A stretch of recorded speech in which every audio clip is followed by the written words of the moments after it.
We're ready, man. Okay, call the meeting to order.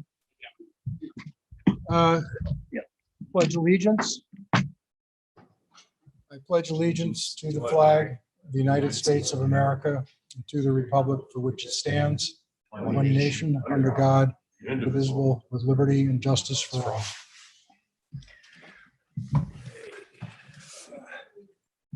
Can I get a motion on the minutes of, I guess it was the 3rd, November 3rd? Oh, we will? Okay. All right. Communications, okay. So the manifests are going around. No nominations, Tom? We had one resignation, Scott Maxwell from the high school Okay, so you need a motion to accept. okay, get a motion to accept the resignation. Oh, I'm sorry, we need to do a remote or a roll call attendance, I guess. Yep. So you want to start with Dawn? Dawn, can you hear me? I'm sorry, Heather? I can't hear you. Can you hear me? I am here. Okay. And you need to say where you are. I am in my private office in my house, and my family is out in other parts of the house with my. Okay, thank you. Dawn?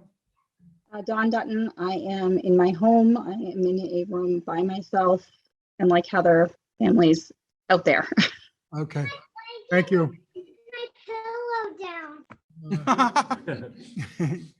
I apologize. The 6-year-old may. Oh, we are okay with that. All right, so Tom, you want to go ahead? If I may, Mr. Yep, Chairman, yep. just because the manifest is working our way around, see if we can get some of the people who are absent tonight to get in and sign the manifest. There are 4, so we have a Yeah, majority, but just to yeah. get a heads up.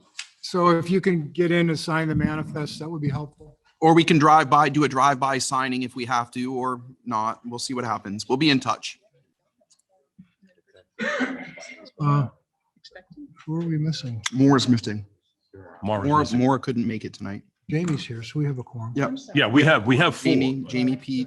You moved, so I lost. Yeah, Okay, never mind. all right, Tom, sorry. Oh, I was just regretfully saying that Scott Maxwell has resigned his position at the high school. Okay, so can we get a motion to accept the resignation? So moved. Second. All right, all in favor, starting with Dawn? Yes, and I'd like to add with regret. Okay. And Heather? Yes. With regret. Jamie?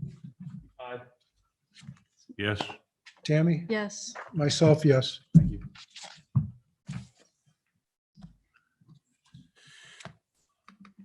All right, so committee reports, starting with policy. No, oh, yeah. Heather, do you have anything for I policy? don't have anything prepared for this time. I'm sorry. I will have it at our next meeting. And Isa? The Excellence in Student Achievement Committee met just before this meeting, so I will give a report at our next meeting. Good. Facilities has not met since the last report. The next facilities meeting is Wednesday, December 1st. Yeah, finance met this afternoon. I'll have a full report coming up, but there was a couple of budget adjustments that I wanted to mention. I just got to find where they are. So there's a special education budget adjustment for $131,446, moving from the high school for out-of-state tuition to the middle school for out-of-state tuition. And that's to cover an out-of-district placement. And that was approved at the committee meeting. The other one was a heating oil adjustment to Bakey in the middle school, from the middle school and high school, just the way it worked, and the dollars going around for $24,900 roughly. This was an adjustment, again, just to put the dollars where they need to be. There's no extra spending in these adjustments. There was discussion on some bookshelves. Mr. Angel presented a potential for $13,037 for 8 bookshelves. And in discussions, he's going to go back and take a look at what the what the reason for that is. It was mentioned math, but we thought maybe there might be something else in the cost on it. So Mr. Inge is going to take that back and get back to us on that. Okay. And then I'll have the full report minutes after I get a chance to review them. Public relations. So the Public Relations Committee met on November 3rd. In attendance, myself, Ms. Ingham, Ms. Bashaw, Mr. Ambrose, Mr. Stack as well. So we discussed, I have Mr. Ambrose discuss the process for reviewing and revising the strategic plan, particularly with regard to community feedback. One option will be to publish a survey, but we would also like to offer an opportunity for people to engage directly. The committee then did some brainstorming on various ways to encourage the community to attend an informational session. Some of the suggestions were like a pasta dinner, maybe, where perhaps we could have some drawings for some attractive prizes like a preferred parking spot or seating at graduation, a chance for a student to be principal for a day, other ways to get parents to attend, and then maybe a gift basket to appeal to the larger community. And of course, COVID complicates these sorts of community gatherings, as well as other opportunities, which we've usually used for outreach to the community, like senior breakfasts. So Mr. Stack suggested that we provide a digital version of the information as well.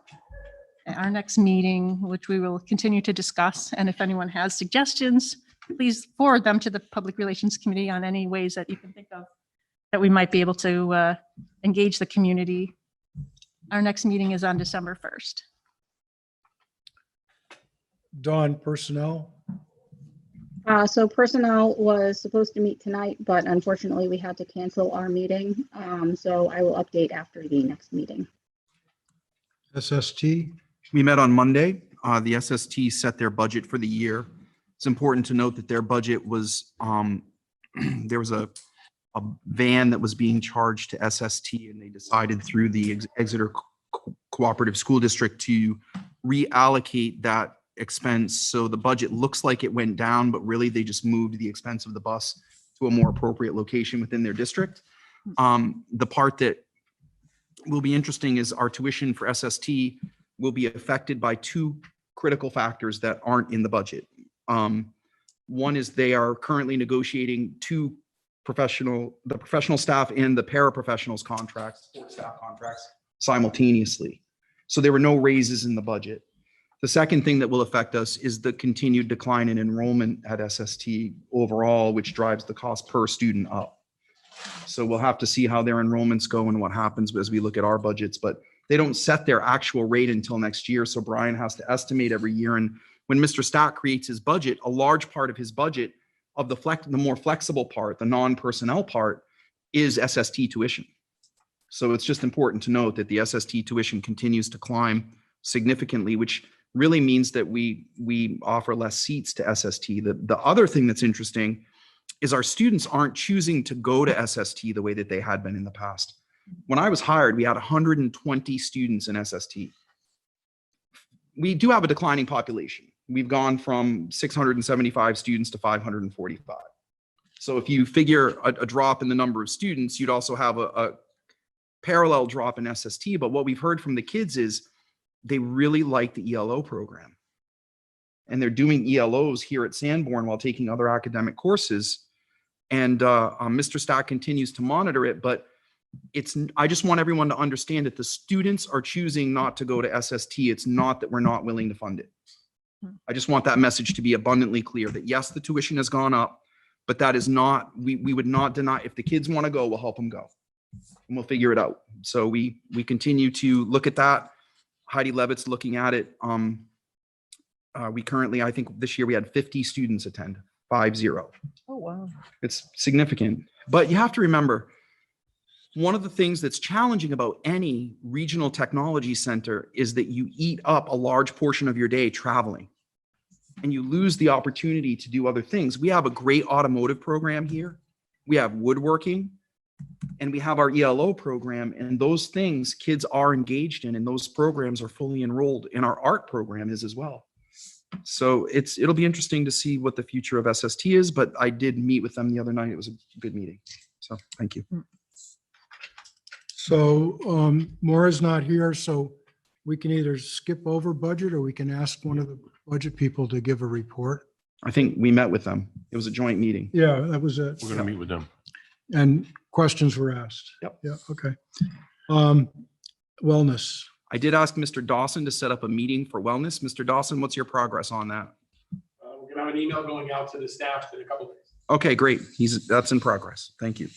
Okay, Jocelyn. So I have a few things. Today, actually, our math team competed. We competed against multiple other schools. This time we did much better with scoring points. Sadly, we were unable to score the same place. We placed fifth and last time we placed third. But at the same time, we really were able to get more points scored because last time there were just less people. So we were able to score less points and everyone just kind of went up. And then food and nutrition classes will be offering a baking competition after Thanksgiving. So we have food and nutrition class at our school, and Miss Belcher does a really good job of making competition. So after Thanksgiving, they're going to have a holiday baking competition, which a lot of kids are excited about. The school counseling office hosted I Applied Day this Monday. 55 students applied to close to 200 colleges. Miss Alley and Mr. Gray have been working very hard to start a women's based, it's called Complete Athlete, but it's to give education to women athletes on how to properly feed yourselves, like make sure that you're feeding both your mental, physical, and like making sure to train the right way, supplying resources for like all of us on how to do things the right way, because they noticed that there was a decline in like energy and stuff and how to properly give yourself that energy, which has been a great program and a lot of kids are very excited about it. Tomorrow, student council has a state meeting at Pinkerton, which is really nice because we aren't able to go to Waterville this year, but instead we're having a meeting in the afternoon where we get to meet with all the other schools in the state, which is not the same, but at the same time, it hasn't been done in 2 years. So we're able to have something at least to fill in that void. And I think that's all. Thank you. Hey, Jocelyn. Okay, Heather, you've got some policies to go through. Heather, would you like me to do these because I'm in the room here? I can help you out with that. That would be fabulous. Thank you. Yeah, sure. So the first policy that we're doing this evening is DAF, which is a follow-up. It's the second read because we had some questions about the limits and the information regarding the grants and kind of some of the rules around the grants. I just want to take a minute to give a huge shout out to Phyllis because she gave me this really nifty copy with everything highlighted and everything. So thank you, Phyllis, as always. So if you look under C, procurement methods, the limit is now set, it's remained the same. It's set at 10,000. And under C, the limit is now 20,000 down from 250,000. And Mr. Angel recommended for sealed bids that for costs which exceed 20,000 instead of 250,000. So I think that reflects the conversation from the last meeting. So we'd like a motion to approve this for second read. And if there are any further questions or discussion, we're happy to answer those if we can. Motion to Motion, approve. Thank you. second. Tammy, Second. any discussion? I don't seem to have a copy of this. Oh.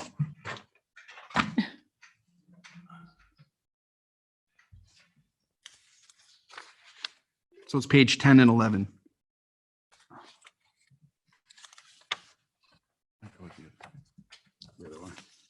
And in the agenda, Jamie, it's blue. You can click on it when you go to the school board agenda. Oh, it's in the agenda? Yep, it will open right up there, but that's okay. Matt gave you a paper You've copy. got the numbers highlighted. They're right there for you. Oh, okay. And then this is the policy that. So the, Okay, so in effect, you just brought it back down to the 20,000 and said, we're not going to extend this as it was for the discussion. You got it. Okay. All right, I'm good. Okay, Yeah, that resolved my questions. great. Thanks, Jim. Can you do a roll call vote? Roll call vote. Dawn, Yes. Heather, Yes. Jamie, Aye. Pete, Yes. Tammy? Yes. Yes for me. I'm gonna try to do this mask glasses thing, but I look kind of funny. BBBE, this is first read, vacancies and unexpired term fulfillment. ILBAA is the high school graduation competencies. JLCJA is the emergency plans for sports-related injuries and additional protocols for athletic participation. IB is the academic freedom and divisive concepts, which includes the part that the board asked us to add regarding the new law. And GBI, which is staff participation in political activities, which is tied to policy IB. JICC, student conduct on buses, and JICCR, which is school bus conduct rules. So I'm requesting that the board, this is first read. So the goal tonight is to accept for first read. And then if you have specific questions, could you please email them to us by the end of the day next Tuesday?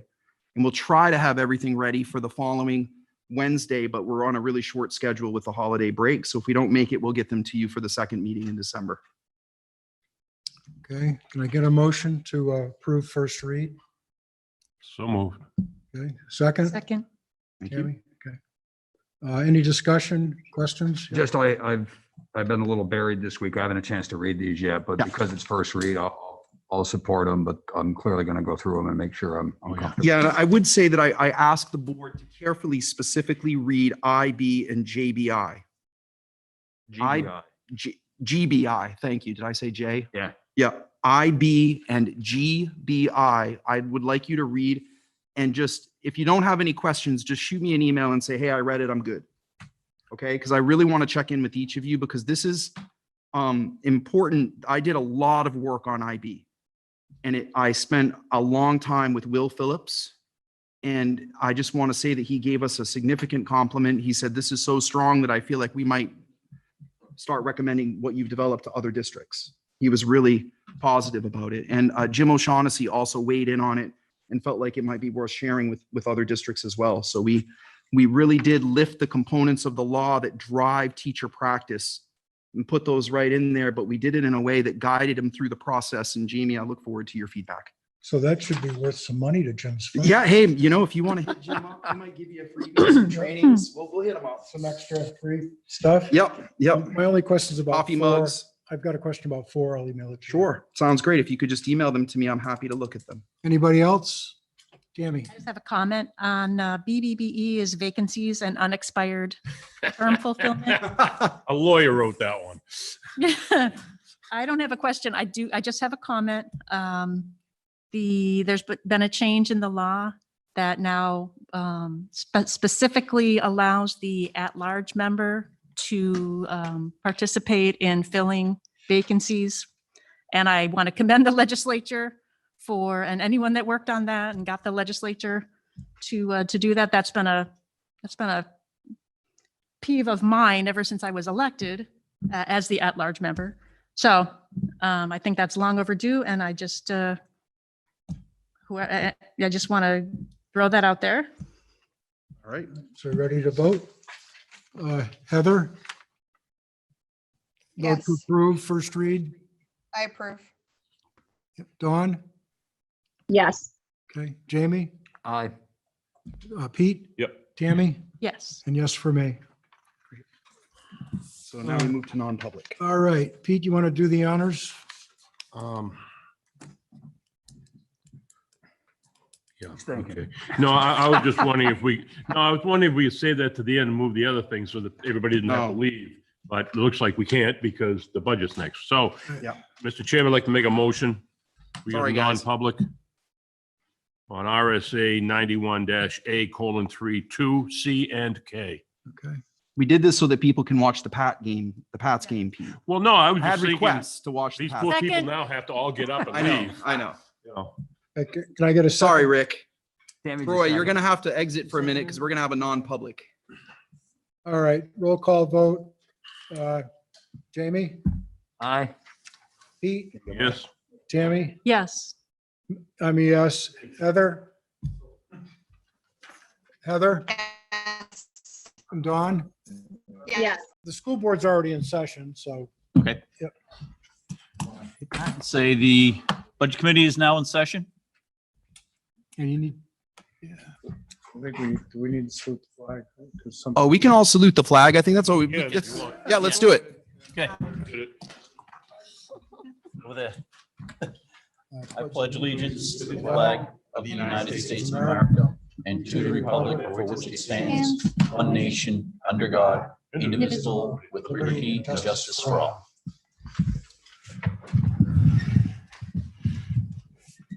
Okay, so I'm going to ask for a motion on the school board minutes Can you project? of November 3rd. So moved. Second?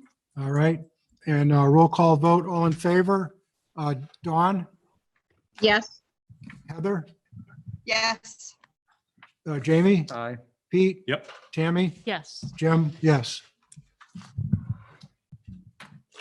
First public comment, if anybody has any? There's another opportunity later in the meeting as well. Okay.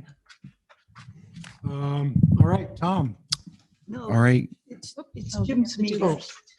sorry. That's all right. Okay, so we have. Oh, no. All right, Tom, let's do it. All right, thanks, Jim. Let's do the minutes after there. After that's all. Would you like to approve your minutes first? That's perfectly fine. Okay, motion to approve. So moved.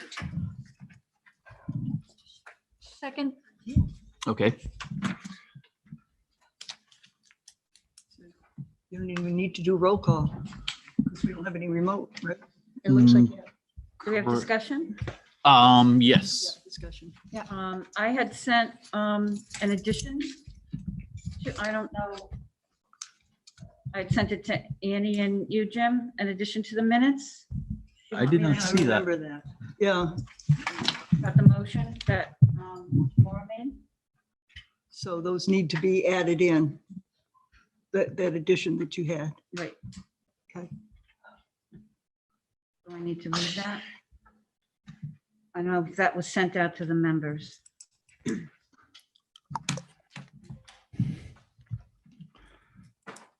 I didn't get the minutes. Annie, I sent them out and then Annie resent them. Yeah, I don't know why. I don't know if it's my email.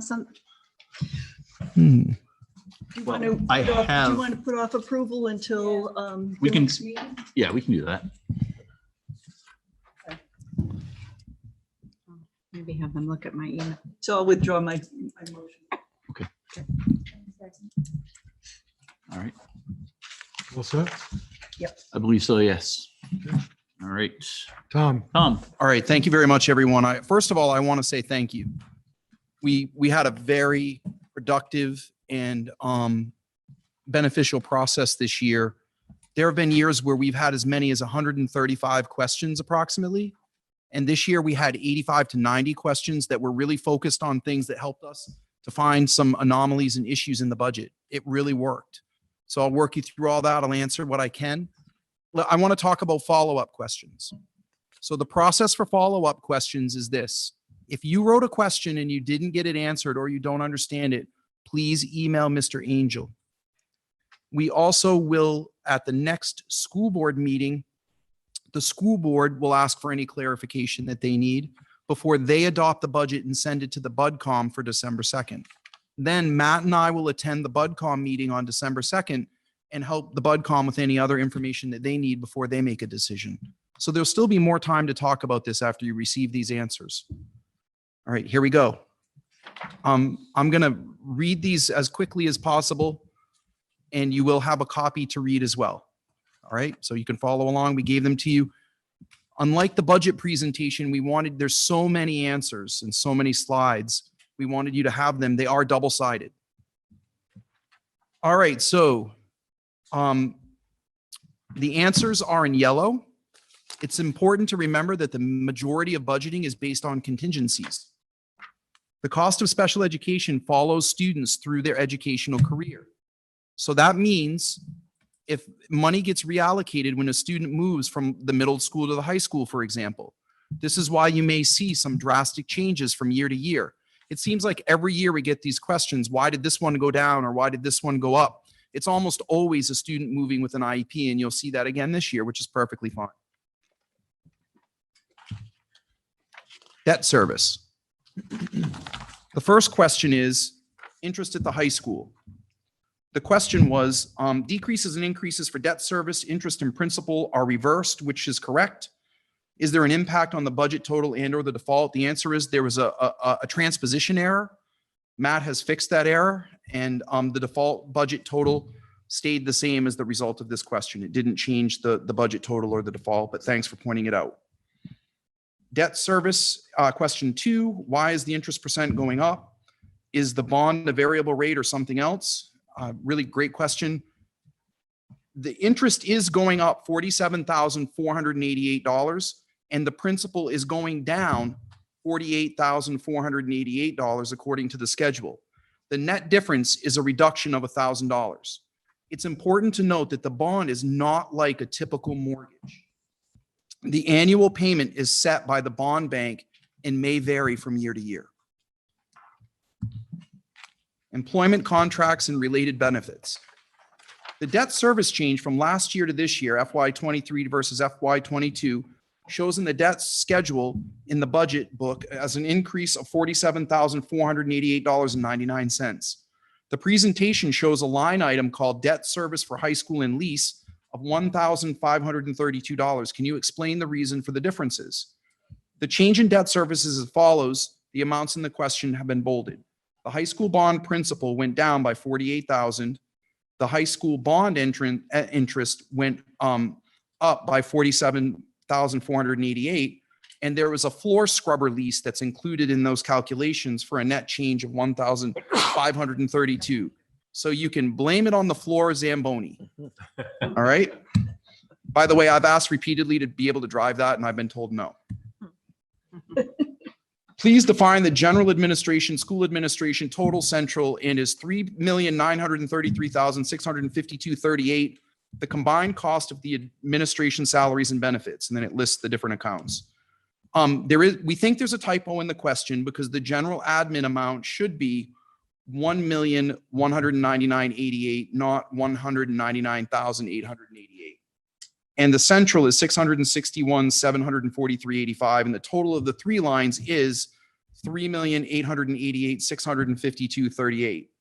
The general administration represents the school board stipends and supplies, as well as the SAU administrative positions, supplies, materials, etc. That's all the staff at the SAU office, not including special education or the tech department. The school administration represents the administration positions, supplies, materials, and etc. at each school. This includes positions, such as principals, assistant principals, and directors. The central represents total central, which is the third account, represents the benefits that were defined by a collective bargaining agreement, a CBA. Again, I just want to reiterate, those are retiree benefits, so they're fixed costs. Question 5, why is this position in the default when there is no position funded in 21-22? Is this a new position? And then it had a bunch of different accounts and some questions. Yes, these accounts represent a new social worker that was hired as a part of the FY 21-22 budget proposal due to IEP requirements. It's now a part of the default budget due to IEP requirements. Question 6, what does the $445,000 of administrative set aside represent? And what does administrative set aside mean? It appears to be healthcare. How is this different from other healthcare accounts? The account mentioned in the question represents healthcare for all employees with health insurance charged to the 21 function codes. The administrative set aside is a function code defined in the old accounting system that has no general ledger GL accounts assigned to it, except for the healthcare account noted in the question. Per the New Hampshire Financial Accounting Handbook for Local Education Agencies, the function code should be called Support Services Students. We've updated the new accounting system with this function code definition. Question 7, admin salaries SAU. How many positions does this cover? And what is the positions and pay for each? Those are the business administrators and my salaries. 163,412 for me next year and 119,646 for Mr. Angel. Question 8, what are the differences between the 3 admin services accounts? 2,400 is a health insurance placeholder for all employees charged to the 24XX function codes. 2410 represents administrative services for each school building, and we do not use the 2420, and it is not defined in the Department of Revenue Administration's administrative code linked here. So Matt gave you the backup. If you go online and look at this on the online documents, you can just click and see the codes, which I thought was pretty cool that he linked those in there for you. Why is Bakey Pre-K up 19% from the 2021 actuals? What is driving this? 403,259 from 339,016 when sorting by the location code. The question compares FY21 actual to FY 2023 budget estimate. The actual expenditures for 2021 were erratic and unnaturally low due to the pandemic. In addition to the issues created by the pandemic, there have been 2 years of contractual increases between FY21 and the current proposed budget. Why is the middle school up? I'm on question 10. Why is the middle school up 29% from the 2021 actuals? What is driving this? Is that million, Matt? Yes. 3,900. Million. Okay.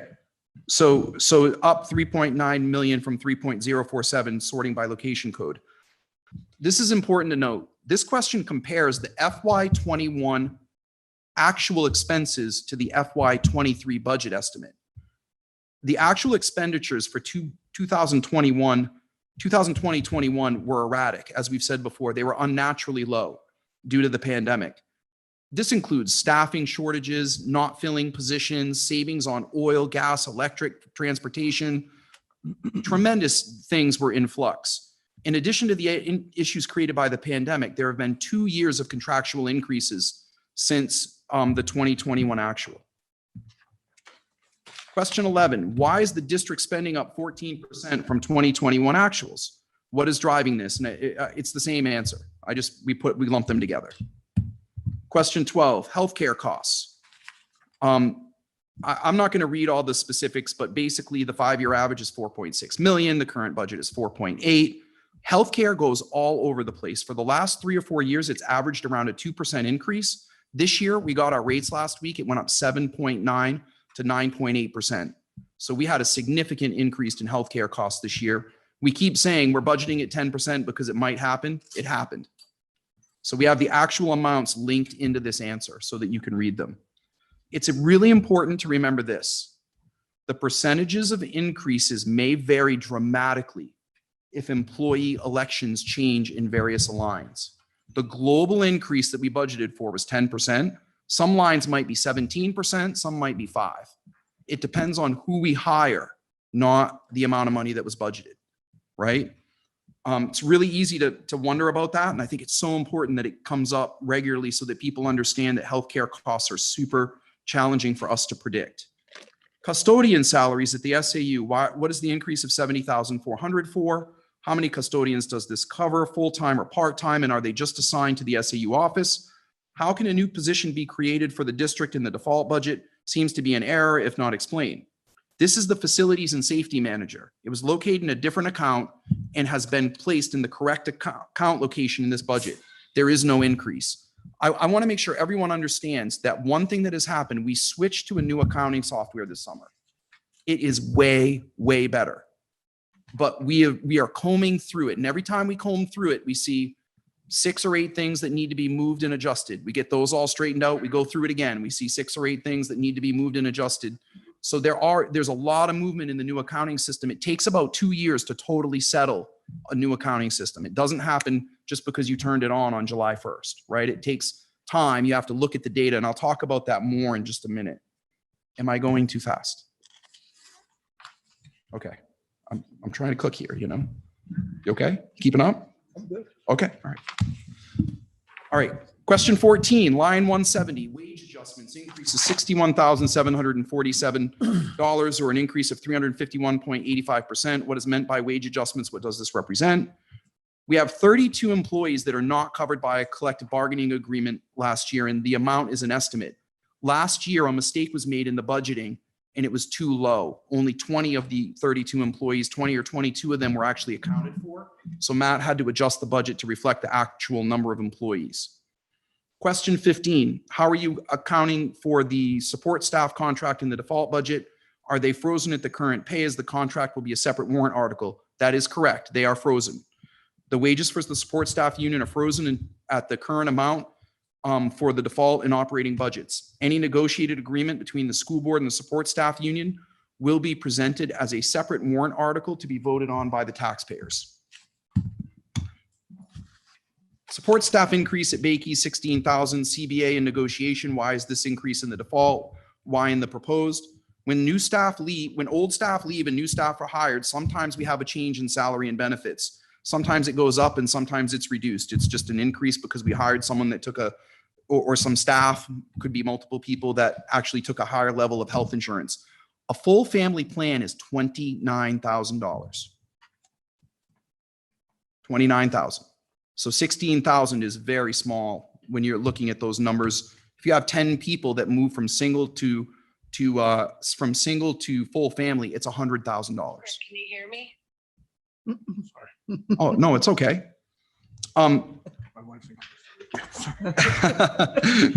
Lucky her. Mileage reimbursement. Question 17. This rolls 100% with an amount of 5,000. What is this for? We have 3 positions that travel between buildings due to IEP needs. The payment is a contractual obligation. Unemployment compensation increases, unemployment decreases. Are these contracted or estimates? If not contracted, why in the default budget? If these are caused by COVID-19 pandemic responses, can the increases be covered by ESSA grant money? Unemployment compensation and workers' compensation are benefits that we must provide by law. Under the default budget law, RSA 4013-9B, the default budget can be reduced and increased as mandated by law. These are calculated as a percentage of an employee's payroll and fluctuate as wages fluctuate. Since these costs relate to normal operating costs, we cannot cover the increases with the ESSER grant money. And you'll see this in bold in many slides, anything that asked about ESSER. ESSER funds, as with any grant funds, can only be used to supplement or add to the district's budget's funds. It cannot supplant or replace them. So, for example, we couldn't say we're going to fund intervention teachers. We're going to fund the intervention teachers that we already have with ESSER money. You can't do that. You can hire additional intervention teachers with ESSER money. You can't pay for our current guidance staff with ESSER money. You can add to our current guidance staff for 2 years with ESSER money. So it's really important to understand that all grant funds work that way.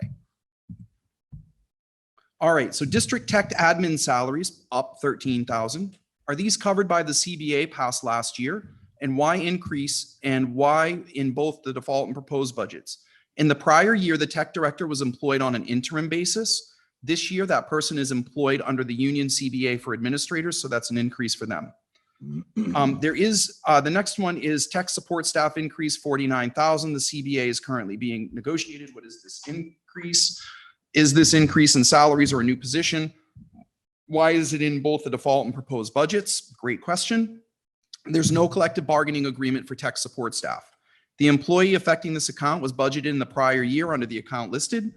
You'll find a corresponding decrease in that line item when compared to the FY23 default and operating budget to the prior year. This is not a new position. It's a difference between how the new and old accounting systems are set up. So you're going to see these things come up occasionally. But I will say this, we did catch a few things as a result of your homework, and it helped us out. And I'll talk about that in just a moment. Special ed salary, question 21, up $53,000, the net increase. Please give details and explain the increases. Please explain the details of the special ed increases described in the superintendent's presentation, and specifically where those can be found in the budget. Please explain how and if these are not optional but legally mandated, they are not in the default budget as well. Okay, so we have made some adjustments to these special ed costs that I'll show you in a future slide. But we did consult with our attorney regarding these, and the creation of the default budget has evolved. and special education costs related to IEPs are legally mandated and must be included in the default budget. And so we made that adjustment, and I'll talk about that in an upcoming slide. The rest of that question will get answered at the end of the presentation. If you need more detail, just email Matt. Question 22, special ed support staff Bakey. Why, what position is this and how many? Why is there a reduction? Two students move from building to building and their IEPs have needs. 2 paras went with 2 students to Bakey. That's today. We're budgeting 9 months in advance. We don't know what we'll need at Bakey in September. We're anticipating based on our current numbers. A budget is always an estimate. It's not it's more pliable than people think. We make a budget based on what we think we need in September. Things can change dramatically, particularly in special education. But the answer is 2 people moved to Memorial with students. Summer salaries, 5,000 default, 11,000 proposed. Why is there a difference in the increases? And are these expenses all reimbursed with revenues from fees for summer programs? This line item is for mandatory special education extended school year summer programming and accounts for salary increases for paraprofessionals and teachers. The salary increases are due to the difficulty filling positions required to meet student needs. So basically what happened was last summer, we could not fill our summer programming. We had to raise the pay. If we hadn't raised the pay, we'd have to hire contracted services, which are much more expensive if we're even able to find contracted services. And the staffing is determined based on the student needs. So again, it's an estimate, but it definitely needed to go up because we weren't able to fill the positions. Question 24, preschool support staff reduction, 24,000. Please give details. Why is there a drastic increase this year and now a reduction for next year's budget? What is the current pre-K enrollment? How many are under IEPs and how many are tuition? And what is the projected enrollment for each category for 22-23, assuming mandated pre-K is not instituted? The question compares FY21 actual to FY22 actual and then to FY23 budget estimate. The actual expenses for 2021 were erratic due to the pandemic and student needs. Student needs change often during the year, so looking at positions year to year can be confusing. Projected numbers are based on a fully enrolled program. The enrollment is rolling for 2021, so we are anticipating that they will be full by the end of the year. There are 6 preschool part-time paraprofessionals. They work 4 days a week supporting the preschool program. Due to the pandemic, last year there were 3 vacant para positions. This year, all 6 positions are filled, and our current program is an inclusive program with 50% non-identified and 50% identified. There are currently 36 students in pre-K.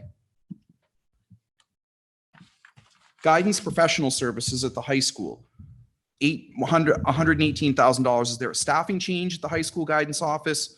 What is the ratio of students to guidance counselors? What is the New Hampshire Board of Education recommendation?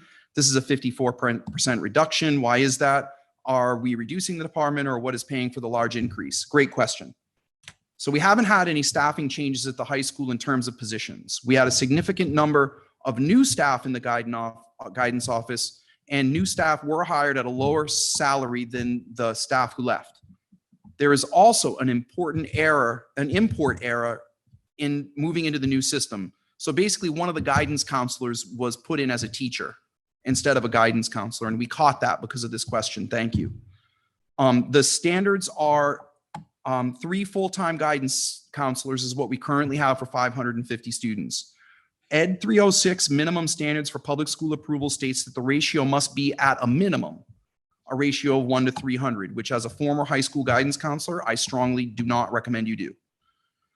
During the strain of the pandemic and the needs of the students in the community, we are not recommending a reduction in guidance. 26, elementary and district-wide enrichment. I understand that number 1, enrichment is not state mandated, and number 2, the district planned that with the intervention program. Teachers would be free to provide more enrichment for their classes, and students would be able to move ahead of grade level work. What is the status of enrichment? Does the school board intend to amend professional staff job descriptions to add enrichment as part of the job and to institute measurements of progress? Whoever wrote this question, please just email Patty. This isn't about the budget, it's about programming, and I want them to have a conversation with her. Question 27. There has not been a staffing change. Oh, I'm sorry. SAU support staff, 94,000. Is there a staffing change? Was a job description change to incorporate more responsibility and therefore higher pay? Is there or will there be a contract, and what happens if the default budget passes instead of the operating budget? There has not been a staffing change. That account is actually a travel stipend account. We transitioned from a frequently traveling employee from actual mileage reimbursement to a travel stipend, thus saving the district more money annually. And then the second account is a wage adjustment account. Please see question 14 for a full answer on this topic. Question 28, support staff for middle school, up 10,000. Why is this increase on both the default and the proposed operating budgets? With the CBA in negotiation, why increase over the current year budget? A vacancy in the middle school front office was filled by an internal transfer. The amount being paid to the employee is in accordance with the support staff collective bargaining agreement. Question 29, professional services speech. This year, a speech at the high school, $25,834. This year was $10,000. Is this an additional staff or a change in time? What does this cover exactly? Is this new increase because we are now having to pay for these services elsewhere due to position reduced last year? This show, the line shows a reduction for next year, and line 27 shows an increase. Currently, we have speech and language pathologists budgeted for 5 days a week at the middle school level, but for next year, is it expected some of that support will be needed at the high school level, so money was moved between the two accounts. Again, it's the students moving thing. Great question. Number 30, PTOT service, $41,438.96. The current year was $15,000. Is this an additional staff or change in time? There's been an increase in OT, occupational therapy needs for students. So this increase accounts for contracting additional OT support, approximately 1 extra day per week. Temporary custodial services, I'm on question 31. It's an additional $13,000 in the proposed budget. Why? Please give details of this line item transfers for the past 3 years for this line item. Is this increase in fee or service or hiring more people? I think we answered this right, but if you need more info, please let us know. When creating the budget for FY 2020, we anticipated a reduction in the need for temporary custodians. However, the staffing shortage we are experiencing now gave rise to the need for additional temporary custodian services. There have been no line item transfers for these accounts for the current fiscal year and for the past 3 fiscal years. This amount is partially offset by savings from unfilled positions. 32, custodian salaries at the middle school, 25%. Is this reduction because of a loss of custodians or due to the merger? How many custodians do we have on payroll, and are there any open positions to fill? Yes, we have open positions to fill. One is currently vacant. When building the new system, we reallocated how the custodial services are charged within the system to match more closely the operations. I think that's particularly between like who's cleaning what at the high school and middle school. It's just now that we're settled in, we could kind of get them matched up to where they go. We didn't change any number of people. We just got them in the right spots. So the money moved around a little bit. Question 33, FICA Memorial, $31,476.23. This is a large increase over the current year, $14,823.47, and only at this location. Please explain. $16,200 was added to this account to health insurance that should have gone into, Matt, can you explain that? I think we had a typo there. 16,200 for health insurance.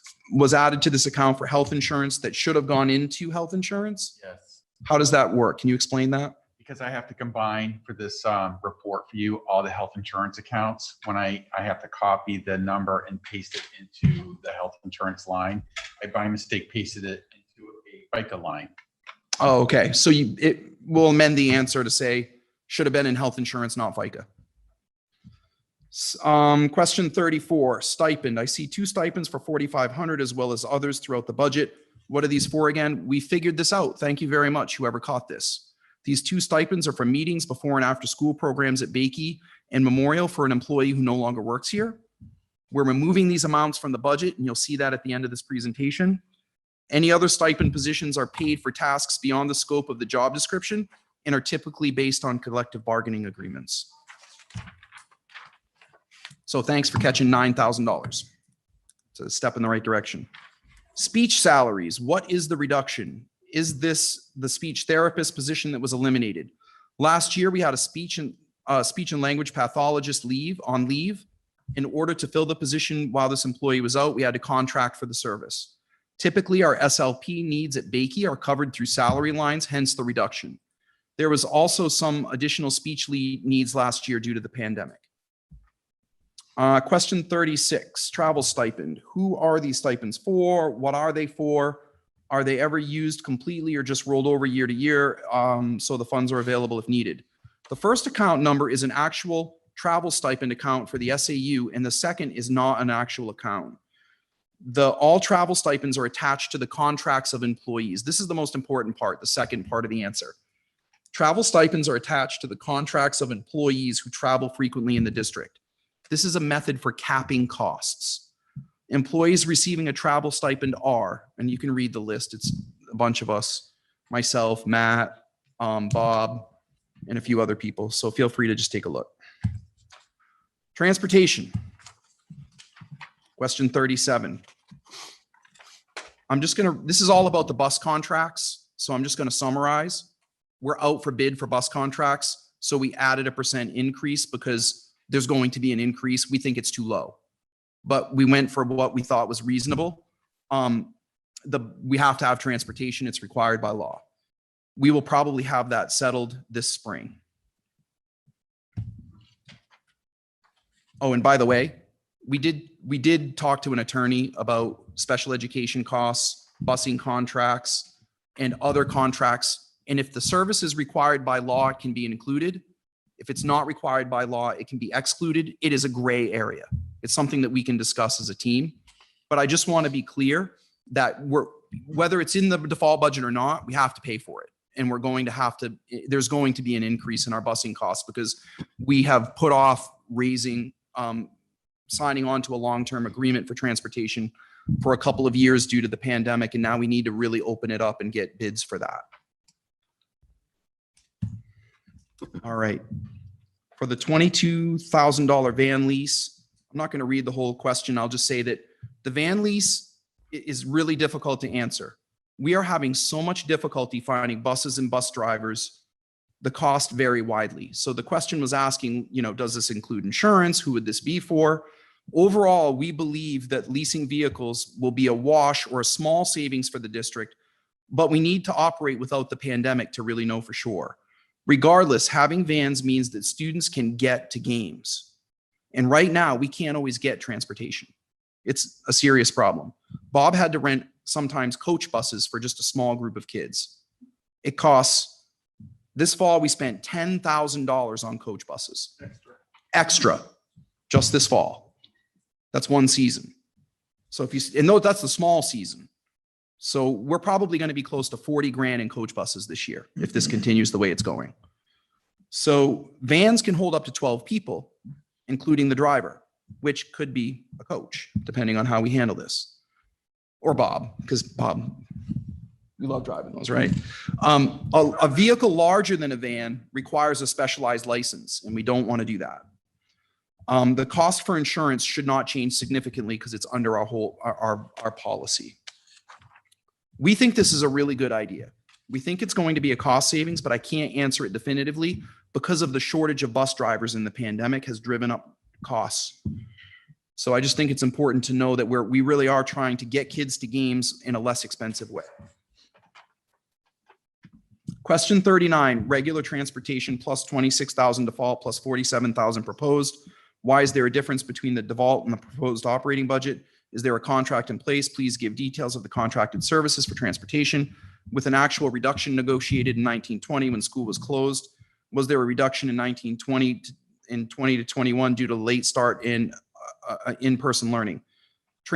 Okay, so we did not get into what happened in the past with this. If you want to know that, call Matt.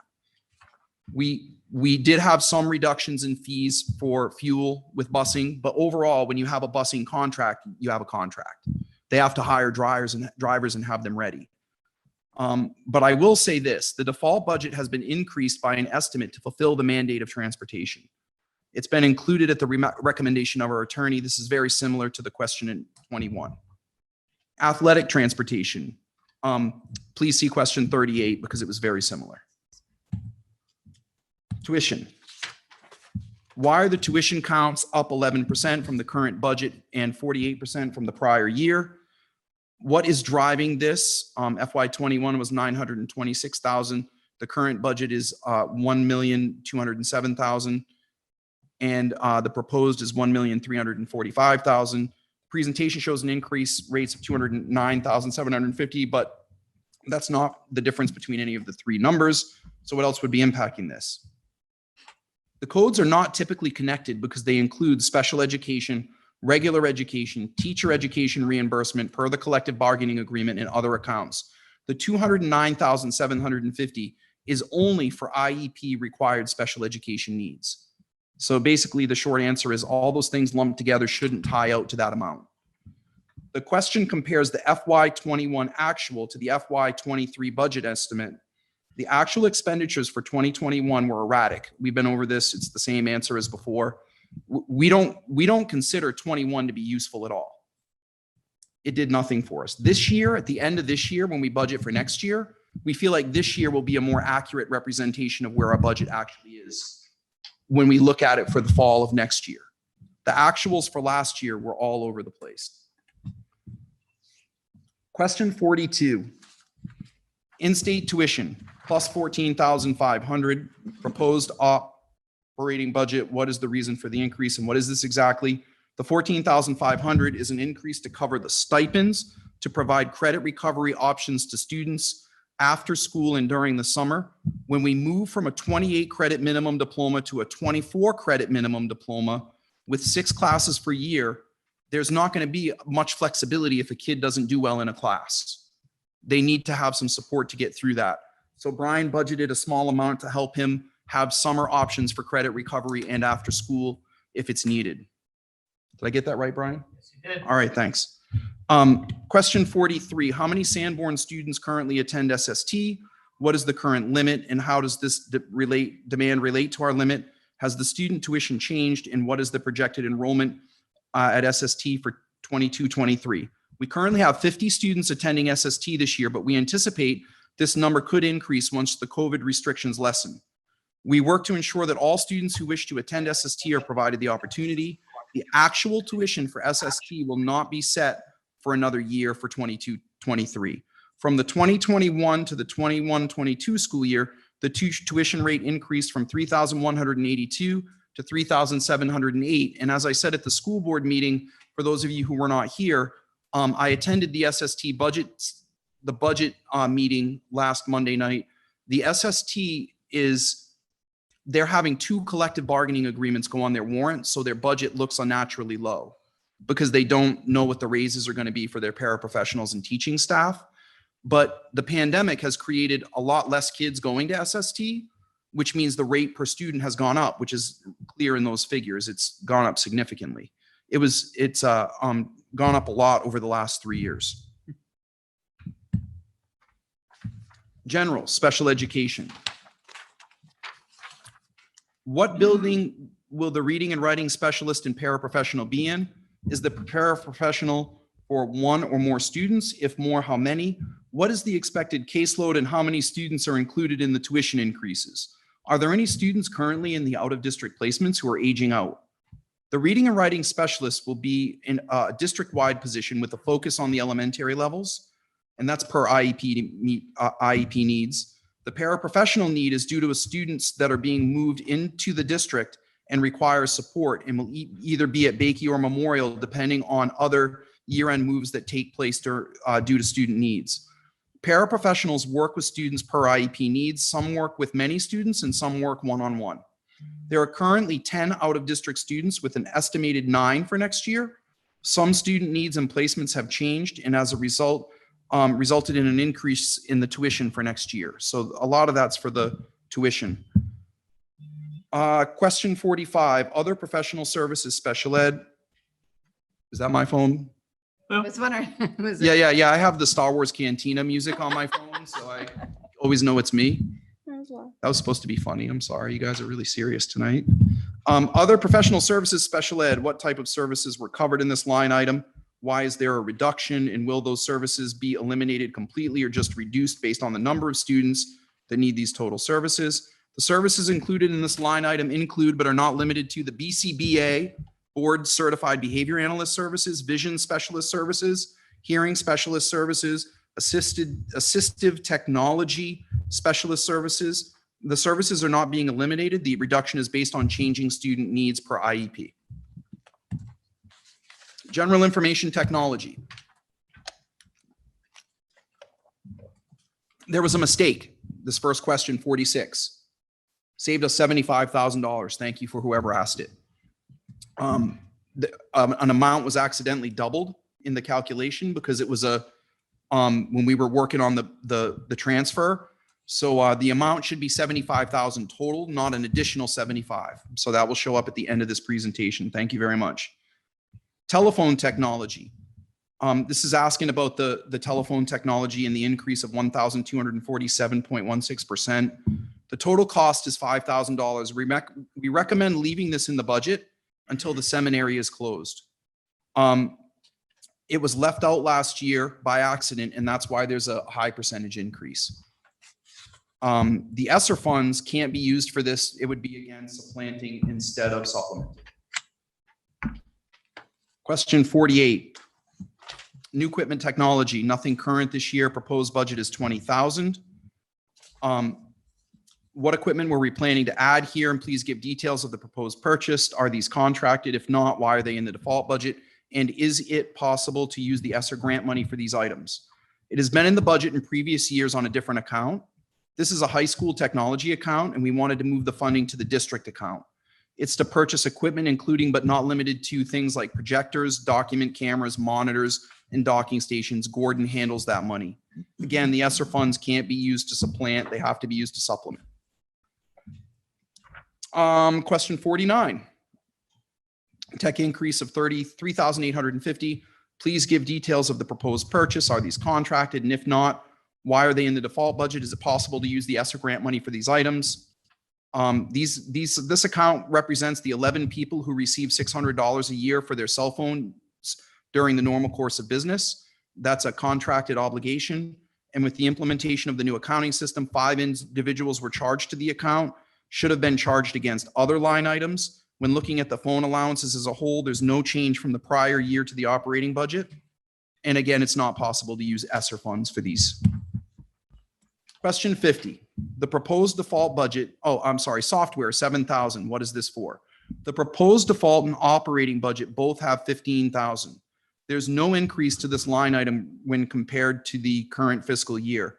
This function relates to special education purchases, such as specific student online prescriptions per a student's IEP needs, online assessment scoring, student information systems specific to special education, such as the Medicaid software system, and Panda Docs, which is a secure software system to gather electronic signatures. Question 51, supplies and technology, $12,874.16. This year's budget was $6,000. Please explain the increase. The technology supplies account should be $6,000, not an additional $6,000, and that will be fixed. So we're going to reduce that as well. General budget process. Math programs. So I'll just give you the answer to this. It's about the math programs. What are we buying and what are we doing? Grades 7 through 12 is selecting a new math program this year using the same format, which is, if you click on that, you can see the format in the hyperlink that was used to choose the K-6 program last year and was presented in the school board in May. At this point, there's no target program as the research phase is still in process and is not complete. The budget includes the high end of programs available on the market, and publishers develop programs that include textbooks as well as digital and online components to address multiple needs of students as well as formats of learning. We intend to have both books and digital components. Generally, books are consumable and must be purchased annually. Digital subscriptions are also a yearly cost, and evaluating the program for effectiveness will include not only high-stakes test scores, such as the New Hampshire State Assessments and SATs, but also classroom assessments, NWEA testing, and numbers of students requiring remediation. If you have any further questions about this, please email Patty. She's happy to talk to you about it and the process. The ISA committee is actively involved in that process as well. New math program, again, I'm just going to say refer to the previous answer. I don't want to read that again. The reading program for Memorial. Essentially what happened with the reading program is this. We've purchased classroom libraries using ESSER funds to supplement our already existing reading libraries. We want to buy the instructional units to improve reading instruction. So this is for curriculum. That's what we're asking for, not more books. Question 55, we just appropriated $100,000 in books for the Columbia Reading Program in FY20. What books and programs does the $30,000? Again, this isn't about books. This is about buying the teaching materials. Question 56, English books at the high school, $1,252. What is the proposed purchase and objective? The account seems to be a typo. The 11 should be an 05 based on this description provided. This account is for the purchase of books for choice reading program and book clubs and to cover the increased cost of texts required for students in the NECO college courses. With students coming back from COVID, we are looking to expand our classroom libraries and independent reading options to increase engagement in literature. There's $177,000 for books in the proposed budget. Of that, $90,000 is for math, $25,972 is for Memorial.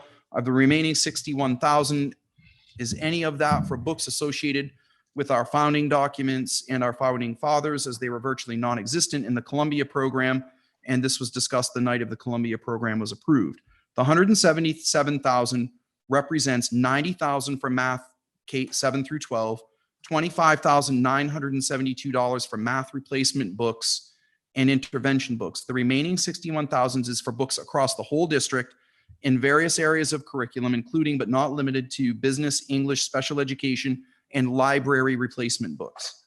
Books for history and social studies topics are generally or currently in use throughout the district. Additions and revisions in our resources would be a larger part of the conversation as the district continues to update the curriculum according to the curriculum cycle. Question 58, ACP artist in residence, $59,300. What are the proposed changes and impact? ACP is the additional compensation plan incentives. It's $105,000 in the account listed, and they are contractual obligation under our collective bargaining agreements between the district and the professional staff and support unions, which is to be used for staff initiatives. Artist in Residence is a program where a professional artist is hired to come in and create an art or enrichment project with students. The account number is listed there, and it relates to the Artist in Resident program at DJ Bakey. However, the current year amount for this program was placed into a different account, Memorial, and they requested $3,000 toward the program. So we just kind of straightened out the accounts, right, Matt? Is that got it into the right spots? Question 59, the curriculum budget reductions total $58,000. What has changed? Were these expenses eliminated or moved to elsewhere in the budget? The accounts referenced relate to the professional development, and we are unable to identify the accounts that show a reduction of $58,000. Whoever had this question, please feel free to contact Matt. We have requested what we believe is necessary for professional development. We anticipate that an additional $50,000 will be necessary in the near future to improve the program, which you can see slide 6 of the superintendent's budget presentation. We didn't add anything this year, but we're letting you know that that will be important, especially now that we're coming out of the pandemic. I don't really love online PD. I don't love Zoom calls and paying for that. I want professional developers to meet with our teachers in person in the place where they teach to talk about how to grow and improve instruction. Now that we're starting to have people come back to the district, we'll start to do more of that. How much money is in the current proposed budget for intervention versus what was spent in FY21 for intervention, and how much is in the default for intervention? The amount of money in the current proposed budget is $1,249,357. That includes the amount for the teachers, paraprofessionals, and all related benefits, which I want to be clear, includes the high school staff for intervention that were not included in the amount of money that we anticipated when we reorganized the district. That was only K-8, $930,000 4 years ago. So with salary increases and everything, that amount will increase. For 2021, we were able to fund the teaching positions included in the intervention program, 2 for each school's grade K-8. So a reading and math teacher at Bakey, a reading and math teacher at Memorial, and a reading and math teacher at the middle school. And we had 10 paras that are currently not filled due to the pandemic. We are trying to get people to fill those positions. They're included in the budget moving forward.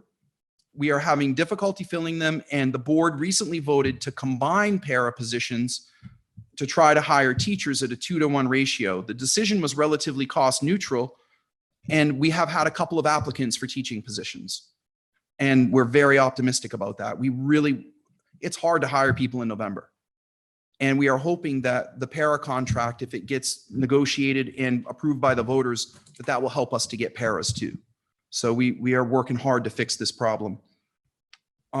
Just for reference, a lot of those open positions is why the FY21 actuals were so low. So when people ask, you compare the actual in FY21 to the proposed in 23, you're talking about a lot of open positions and 2 years of salary increases, benefits, and all the things that happen. It's the actuals to the proposed is quite a big difference. Question 61, the new equipment regular ed program, $50,000. What is this for? Please give details. That is for new furniture at the Bakey School. The Bakey School's furniture is very, very old. And the Bakey School is going to need to get on a replacement cycle for furniture. And we felt like we need to start that right away, because if we don't start adding to the Bakey School for furniture, and I'm talking the whole classroom, chairs, desks, teacher desk, other things that are in the classroom, the Bakey School's furniture is getting to be very, very old. We don't have a replacement cycle as a district. So we looked at the pre-K program, and I think we were looking at first grade as well, right, Matt? I think that's a typo. So we might want to say it says new furniture for Bakey. It's not just for pre-K, right, Troy? Pre-K and K. And K, okay. Yep. So we'd do a couple of grades to do, it's a lot of classrooms to buy furniture for. 62, RSA does not allow for inflation adjustment only contracts. Okay, so this is about the default budget. And what do we do about that? So we met with our attorney and asked all these questions. RSA 4013-9B does not mention inflation adjustment. Health insurance is a contractual obligation under the collective bargaining agreements. And 10% is an estimate based on the observation of health insurance. On November 10th, we received our rate increases. And by the way, we have always put the insurance in the fall budget. This is not new. So we have history of doing that. It came in at 9.8, 7.8 to 9.8%. So it was a very accurate increase. And that does not include for election changes. So I want to be clear that there's a strong argument that there's not enough there, because that's just the increase to the global health insurance. The election changes can vary wildly. As I said before, if you have 10 employees that move from a single plan to a full family plan, it's $100,000 to $150,000 instantly. We had 45 people new last year. So if you have 40 people switch healthcare elections, you can imagine how wide the swing can be. So is that a typo in the slide? Electricity should be election. I'm sorry. No, it asked about that for contractual increases. Energy and utilities. See the question, Jim? Oh, okay, I got it. Yeah. Yep, for energy and utilities. Sorry, I was just going to hit that. Thank you for asking. So the answer about electricity is we did take that out of the default budget. We had a conversation with our attorney. Electricity, heating oil, and propane is arguable, and we decided to take it out. So you'll see that in the final slide. We've done a lot of work on the budget based on your questions. Again, the questions were excellent this year. Really, really helped us a lot to think about things and look at things. The default budget is up 3.8 million from the 21 actual spending. Again, okay. The budget presentation identified 715,000 from staff contracts, 27,000 for the bus contract and other items worth a total of 1 million, all inclusive. What's driving the additional 2.8 spending in the actual spend for 2021? Okay, so this question compares fiscal year 2021 to the actual expenditures to the fiscal year 2023 proposed budget, which will show a larger dollar comparison than comparing the current year operating budget to the default budget. The fiscal year 2021 actual operations were probably literally the greatest challenge of the last 100 years. The last year and a half have been the hardest time in public education in 100 years, especially filling positions, sourcing equipment, and supplies. The difficulties resulted in a large return back of appropriation to taxpayers. When you don't run sports for a year, you save a lot of money. When you don't heat buildings or have students in buildings for 2 months, you save a lot of money. It's just natural. So it's really important to recognize that the difficulties resulted in a large return, but we are building our budget with an anticipation of a return to normal operations, which we have experienced this year, thank goodness. Drivers, and I don't think Matt meant bus drivers. I think he meant cost drivers. When building, I was just kidding, Matt, I know. When building the default budget, we made sure that the salaries and related benefits relate well to the collective bargaining agreements approved by taxpayers at the prior district meeting. We also added an additional 5.4% to our health insurance budget, which based on the information that we just received was really smart, bringing our increased estimate up to 10%. See answers 12 and 65, questions 12 and 65 for more detailed discussion. The remaining changes represent debt service, contractual, and inflation charges. Excellent questions. Thank you. 64, rental equipment admin. This rose 845.95%. What rental equipment is this for? I wanted to make a joke that I rented a snowboard jump for the back of central office, but I didn't think that Mr. Fitzpatrick would appreciate the humor. So we kept it solid. We removed $6,000 as a result of this question. The new proposed operating budget now includes the postage machine rental and shredding costs of $1,000. So thanks for the question. We made a reduction from that one. The truck lease by the district is the next one. That's a rental equipment at Bakey. There's a portion paid in each building, and that portion is Bakey's portion. Number 66. Rental equipment co-curricular. It rose 132.14%. What is this for? How long? And what would it cost to purchase the equipment?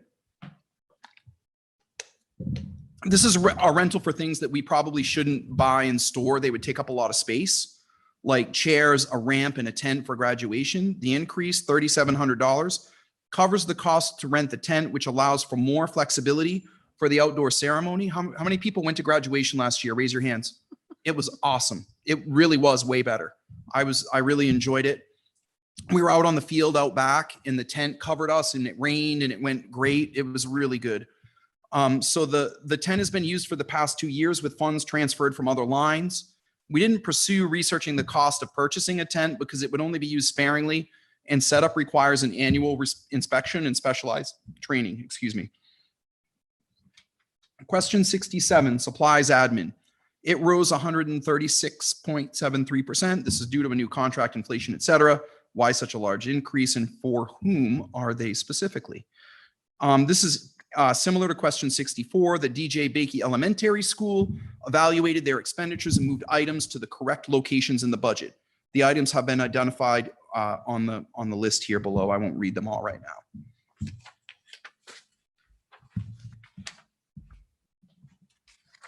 High school supplies, 41,000 and 16,025. What type of supplies?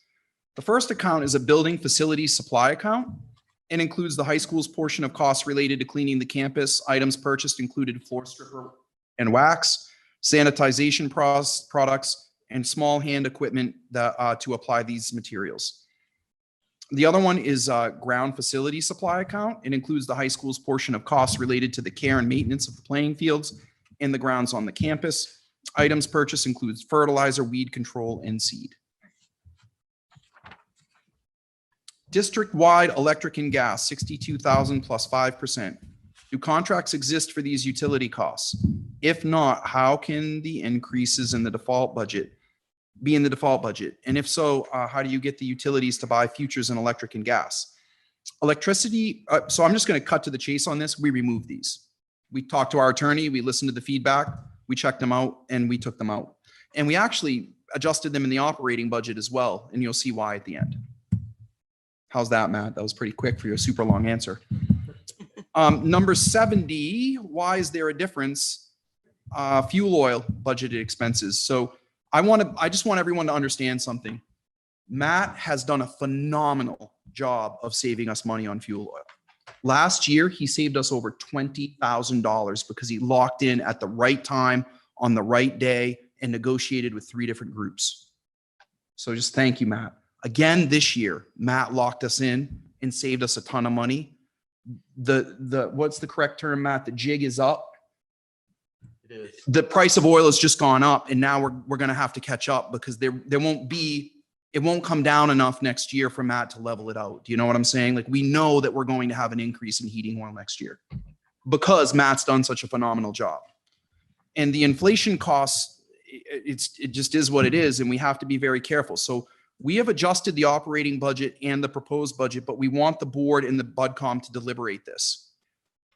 We did that because we could take money from the unanticipated educational expense capital reserve fund or other areas of the budget if appropriate, if we have higher heating oil. But we want you to know that we are aware that Matt has locked it in really low for 2 years in a row. Other purchase service, 24,000. Please give us details of this line item. The increases in both the default and proposed budgets, their contract to account for the increase, and if so, what is it for? So first of all, Matt said he couldn't find this account. It doesn't exist. We did take the numbers and we're assuming that they meant 21, all the numbers that are there, which represents our contract with our food service provider. We're required to operate our food service program per law, which the increase in the contract is offset by program revenues and state and federal grants. If we didn't get that right, just let Matt know and we're happy to help you out with it. Question 72, anticipated federal projects, 721,660. Why the reduction? What are the anticipated funds to be used for? Please confirm this is not a part of the projected operating budget subject to voter approval. There's no change in the proposed operating default in operating budget as compared to the current year operating budget approved by the taxpayers. These funds are directly offset with federal revenue, which have no tax rate impact. These funds are used for our title grants such as IDEA, Title I, and Title II. So basically, this is the spot that money is housed until it's expended. And once it's expended, it's applied to the correct grant. Great question. Thank you. New bookkeeping system, the bane of my existence. I have to say it has been absolutely brutally difficult to move from one accounting system to another. And I can't thank Marie Mundy, Matt, and Lisa Bufano and Kristen McNulty enough for everything that they've done. Diana Rooney, Patty, the whole team really worked hard to get this up and running. We thought we were, when Mr. Angel wasn't with us for a couple of months this spring, we thought we were going to have to not do it. And all of those people stepped up and made sure that we implemented the new system, which saved us $70,000. Because if we had stopped, we'd have to start over again, and that's the cost to implement later. So we were super thankful for their efforts to get this up and running. This question asks about where can the voter approved one-time bookkeeping system expenses found in the 21-22 budget? What was expended, and has this one-time expense been removed from the default and proposed operating budget calculations? The district obtained authorization from the school board to use the facility use revolving fund for the implementation of the new accounting system. The June 2nd, 2020 school board meeting minutes authorizing the purchase is linked here. The fund was authorized by district voters on March 8 of 2006 and amended on March 13th of 2007. Facilities rentals are specifically segregated into this fund and can be used for school facilities and technology costs. To date, we spent $79,877.70 toward implementation of the new accounting software. Since the operating budget presented to the taxpayers did not include this purchase, there are no one-time expenses to remove from the default and proposed operating budget. So the answer is we paid for it. It's done. It's not a recurring cost. Did I get that right, Matt? Okay. Sometimes I have to translate Matt language to normal language in a good way. We worked on these questions a lot, but as I read them out loud, sometimes I catch, you can never be done with them. We have spent hours on these. Budget presentation, page 6, wireless, $100,000. Can this be covered by the ESSER grants? from COVID-19? And when was the last time the wireless was upgraded? Can you give some detail on what will be upgraded? It's a great question. So our wireless system was originally pieced together over a couple of years, somewhere around 2012, 2013, according to what Gordon could figure out. Most of the access points are at the end of life or coming up on end of life. Upgrading the wireless also allows the district to apply for E-rate funding, which will supplement up to 30% of the cost. Just remember, this is not in the budget. It was one of the things that I put as this is a future need that could become critical if the system comes down, right? And it's really important to recognize that this is going to be a budget item one way or the other sooner than later. Again, the ESSER funds can't be used for this. It would be supplanting, not supplementing. PD, same answer. The PD was not in the budget. It's just a future need. Again, the ESSER funds can't be used for that. If the school board direction was to get the proposed budget below the current default budget, oh shoot, I let the cat out of the bag, Matt, when we changed that answer. You'll see in a minute. Beep, next. All right, so budget presentation, page 6, memorial drop-off roof, track maintenance, and how necessary is the memorial drop-off roof versus having raincoats and boots? Is this new construction or repair existing? If needed, can it be paid for with the facilities fund? And can the track be paid for with the facilities fund? I just want to remind everyone, the facilities fund is not a bottomless pit of money. It will be, we need that for backup for emergencies. These are known issues, not emergencies. And I want to caution you to think that if you keep dipping from that pot, that it's getting replenished rapidly, because it doesn't. The track would deplete a large amount of that fund. And we would recommend paying for this year with year-end funds if we have them. The track base layer continues to deteriorate, and the cost will likely rise to $250,000 or more, depending on the level of degradation, because when you don't repair the top of a track, which is a rubber coating, and the underneath degrades, you have to grind it all off and replace the underneath and the top. I'm telling you, I worked in a district where we did not deal with the top of the track, and it cost a lot of money, and that was 7 years ago. So I just want to warn you that 75 to 100,000 is a steal over replacing that track completely. Items can be paid for using the facilities revolving fund, but we do not recommend it. This fund has been used for emergencies and technology. If we continue to use that money, it will not be readily available for emergencies. Auditorium improvement wish list, 128,163. So I just want to be clear, it's not a wish list, it's a needs list. The auditorium is going to eventually become useless if we don't take care of it, just like the track. So I just want to clarify that. I'm not offended by it or anything. I just want to be clear that we don't put together wish lists. We put together problems and we put together solutions to help you. If you don't invest in that auditorium, you're going to lose it as a revenue generator. We have no way to tell you what the revenue would be without having the items replaced, because right now it's not usable. So I can't even go to people and say, would you rent our auditorium? What we think is that the auditorium is the perfect size for smaller events. It's not as big as Timberlane, but it's really nice and professional for small things.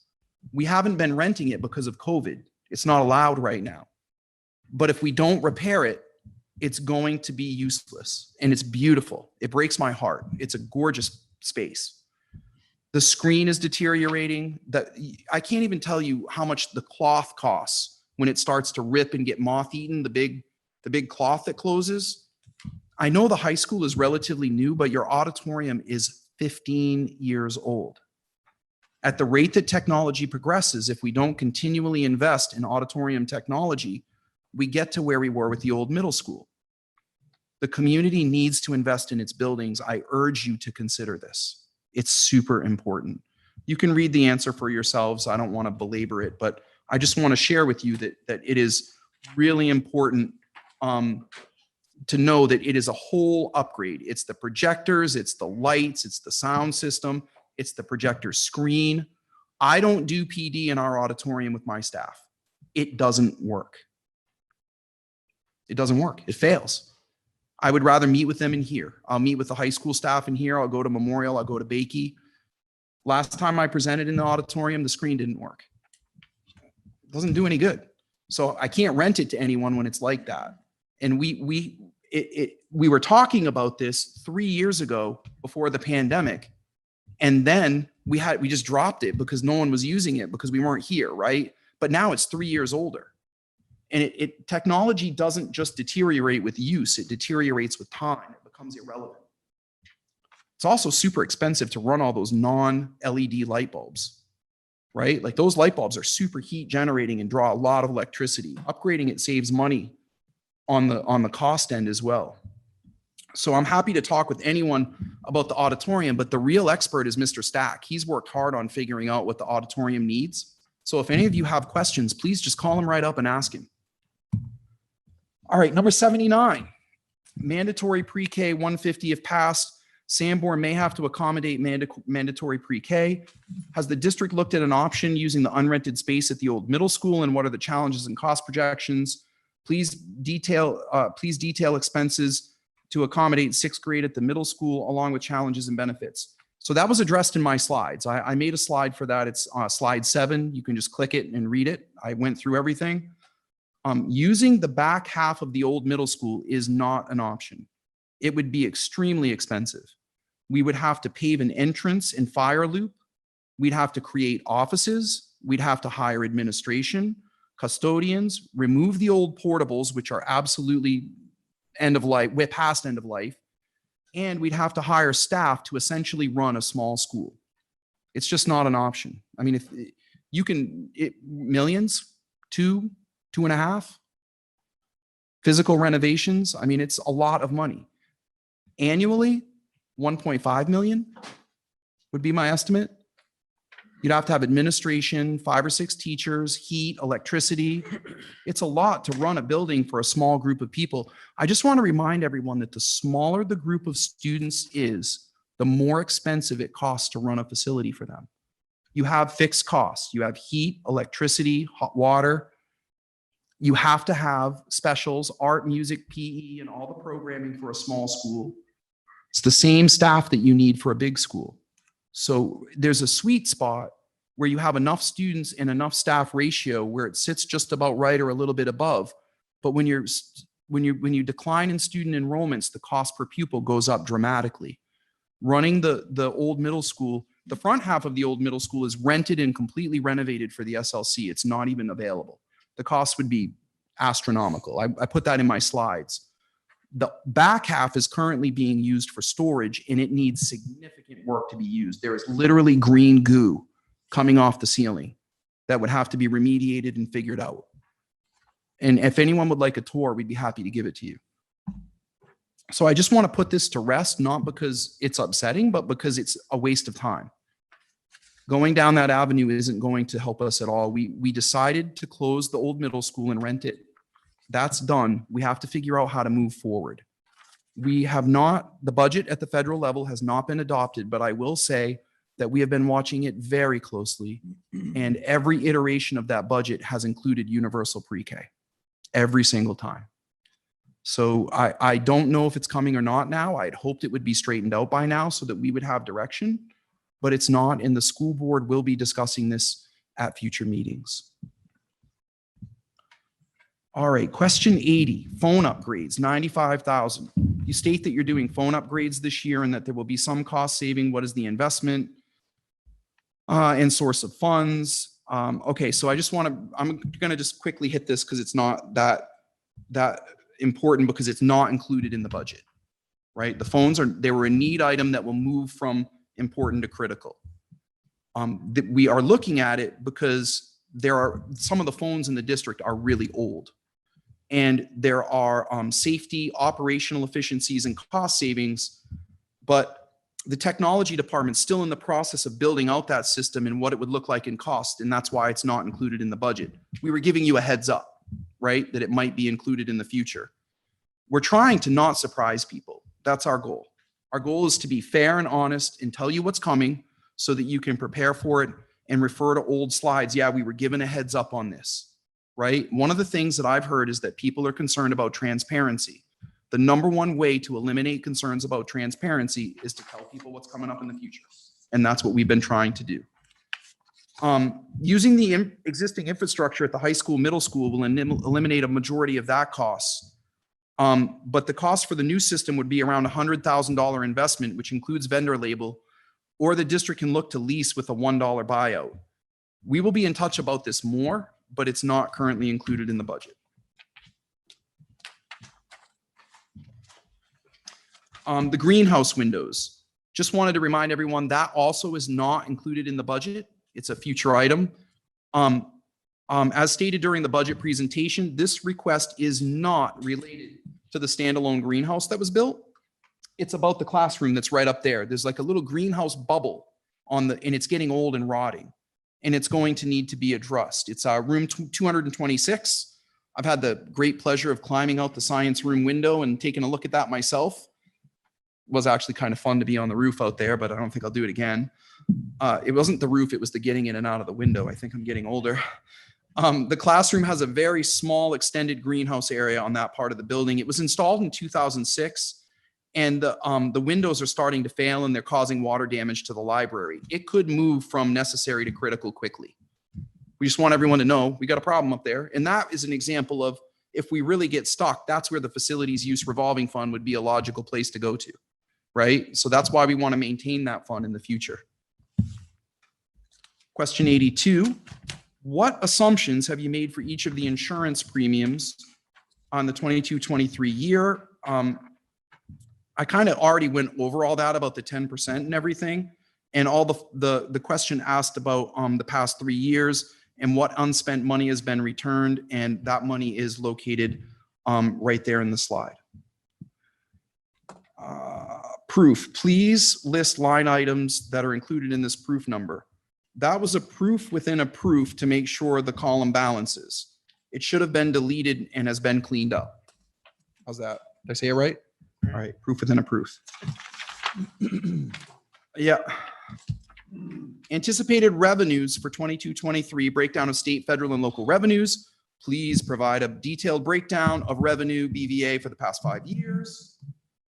Together with the projected revenues of 22-23, the New Hampshire Department of Revenue Administration DRA reports for our budgeted revenues for the past 5 years are linked below.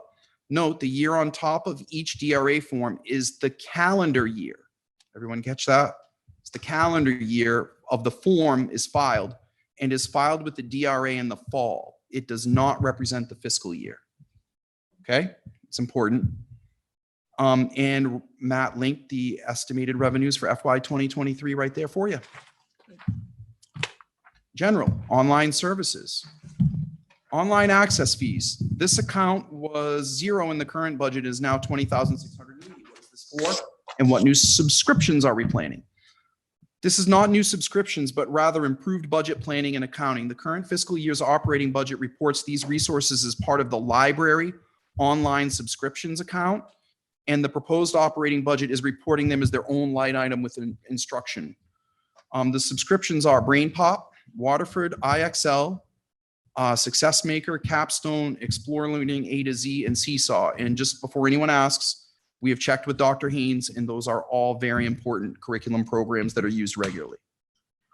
Online access fees, regular program, 22,000 plus 144%. Why such a large increase? And what does this provide online access to and for whom? The $10,000 increase in this line is to add funds for Pickup Patrol, which is the software that we're using to at the elementary schools for moms and dads to let us know that they're picking up or going on the bus. It's been incredibly effective, saved a lot of hours of time. Course-specific apps that are approved by the SAU, $9,000 for use for teachers and students in their courses and programs. Information access fees library. This rose 4,587.5%. Okay, so this is again just another reallocation. I don't need to kind of keep going down that road. The money was moved there from the account that's listed. Summary. I'm trying to make it to the Pats game, and it is 8:15, and I'm on a roll. Everyone good with that? All right. What's that? Kickoff. Hey, look, if you make it to halftime, you see the best part. All right, summary. We have had an excellent process this year. By far the best of the 5 years that I've been here. The questions asked led to additions and subtractions from both the default and the proposed budget. And these changes are outlined on the next slide. So we had to add $345,275 to the special education operating budget. The Bakey special education coordinator was not located in the budget. The high school special ed had a para that was missing. And there were 2 part-time pre-K paras at Bakey that were missing. There was a salary adjustment for me and a Bakey custodian that was missing, but there were reductions. Why can't I see them all? I'm not able to scroll. Oh, dang it. I don't want to go into regular mode. The slides are cut off too, the paper slides. Oh, you need those. All right, we'll get them to you, okay? Like ASAP. We'll do a second slide. Oh, there you go. Reductions. We removed $239,563 in utilities from the default budget per the questions about what can go into the default budget. This is super concerning, but it's the right thing to do. We're really worried about the oil, electricity. And you'll see when you look at that electricity slide with the PUC, we're looking at a 10 cent per kilowatt hour increase in electrical from 7 to 17. So we're gonna have to find that money somewhere if we get a default budget. We lowered the utilities in the operating budget by $159,000, and you'll see why in just a second. In IT, we found $35,975. Before and after school stipends, thank you, whoever asked that question, $9,000. We found a regular ed para that was not supposed to be in the budget that was included. That was $22,366. There was some salary adjustments that we found that we could lower $17,549.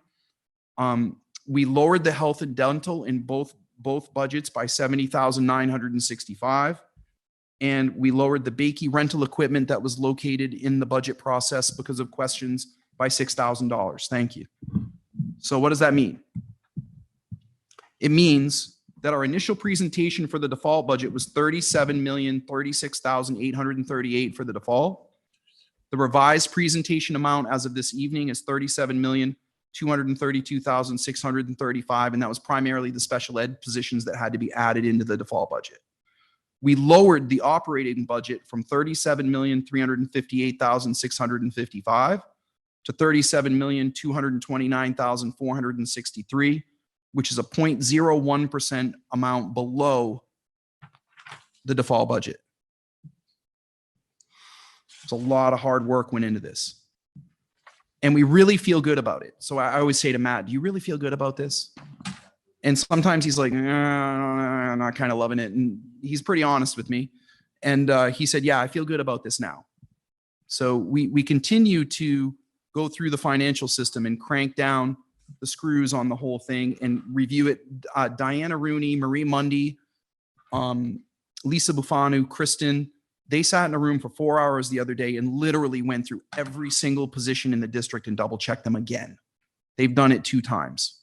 Jody also did it with them. Jody got them in, she checked them all. So we're feeling like we're really getting to the point where we've got this whittled down. That concludes the presentation for this evening. The next meeting will be on December 1st at 6 o'clock, where the school board will ask more questions and deliberate adopting a budget. We hope that we'll be able to get a budget to the BudCom for the meeting on the 2nd at 7 o'clock so that you can also deliberate. And I just, again, thank you very much for such a great and productive process. We really appreciate it. Meeting adjourned. 20. Wait. Public comment? Oh, I don't think Any there's public anybody- comment? I don't think there is, but I just, you know. Everybody leave? All right, so their meeting can be adjourned. All right, so Excuse me, when is the next meeting for us? Wednesday, the 1st. Tom said that. 5. Yeah. Nobody here to hear it anyway. we have a couple of things to go over. There's one thing that I would want to ask you about. And that is an email that I received by Tammy Gluck, and it is related to, should this be in public comment or committee comment? I think if she sent you a private email, you should just call me. All right. I'm happy to talk to you and help you. Well, it's about the EFA, the where students can go from one district to another, and she feels that it's gonna be Oh, I brought told up. her to forward that to All you. over these Okay. questions. Yeah, but give me a call. We'll talk. All right. Yeah, Matt has more answers than I do about that. Okay. There was my All right, because I was kind of, I'm like, all right. It's complicated. Yeah, I was reading about it for like in and out of it for about 2 hours today, Yeah. kids and stuff, but I was like. I would advise you to actually call Matt about that because it's a funding source thing and but I'm happy to be a conference call. All right. Why don't, I think because it is a funding source thing, we are a budget committee, I think it might make sense to make that part of the questions December 2nd. Sure, just Yeah. Okay. we're gonna answer it anyway. We don't mind. It's fine. It's something that everyone needs to know about. All right. Yep. So Jim, you'll submit those as a follow-up question? Yeah, I'll put that as a follow-up question. Okay, and just to clarify, this time we're going to send any follow-up questions directly to Matt. Yeah. Yeah, you can just, Okay. at this point, the follow-up question should be about the questions. Yeah. Yeah, Right? Clarifying, not new questions, correct. right? We can't do this forever in perpetuity, but we can answer anything that wasn't answered adequately or that you have more about in these questions. Feel free to call them. But this question came from a community member. It's totally separate. I'll work with Jim and we'll figure out what to do. All right, so this will be one extra question. That is okay. All right. We're gonna have to talk about it anyway. Yep. Everybody needs to know what's going on. Yeah, Yeah. I'm curious too. Yeah, yeah, no, it's an overarching statewide question, Yeah. not a Sanborn question. Yeah, oh yeah, smart. Taking my, oh, All right, so, the next thing on our agenda is reviewing the budget committee guidelines. And Rick, you had sent a spreadsheet. guys, good? Yeah, we'll give it. All right, have a great night. Nice to see you all. Thank you very much for for all the answers. to You're the welcome. questions. Those were good answers. Great questions too. It was way better than getting 135 that were kind of like, eh.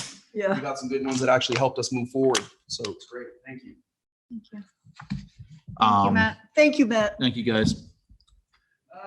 Good night. Good Good night. night. So specifically in this vacancy checklist, you have 1, 2, 3, 4, 5 items listed here, and the responsible party is Budget Committee Chair. The idea of the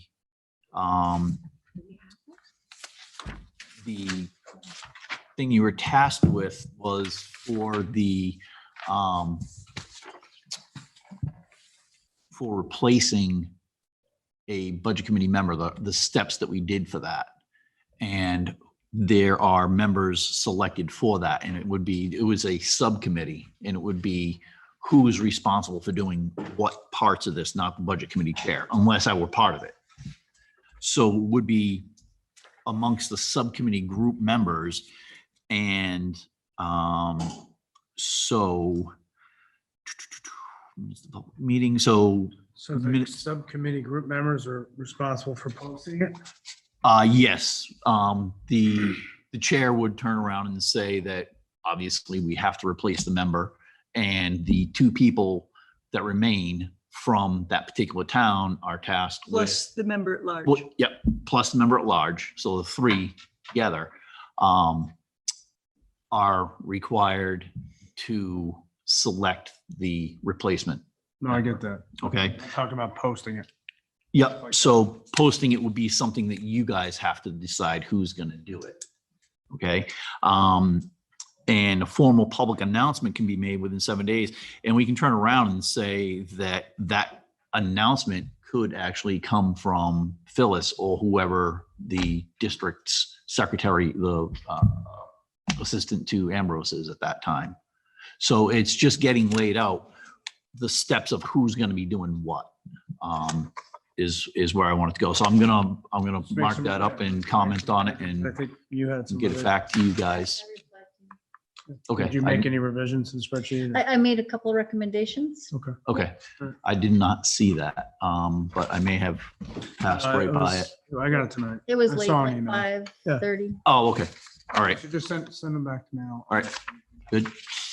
And then we are on to the recording secretary. Annie? And Christine, how has that gone with the, I have heard Getting nothing. I student- saw that it went out in the newsletters okay, from the schools. all right.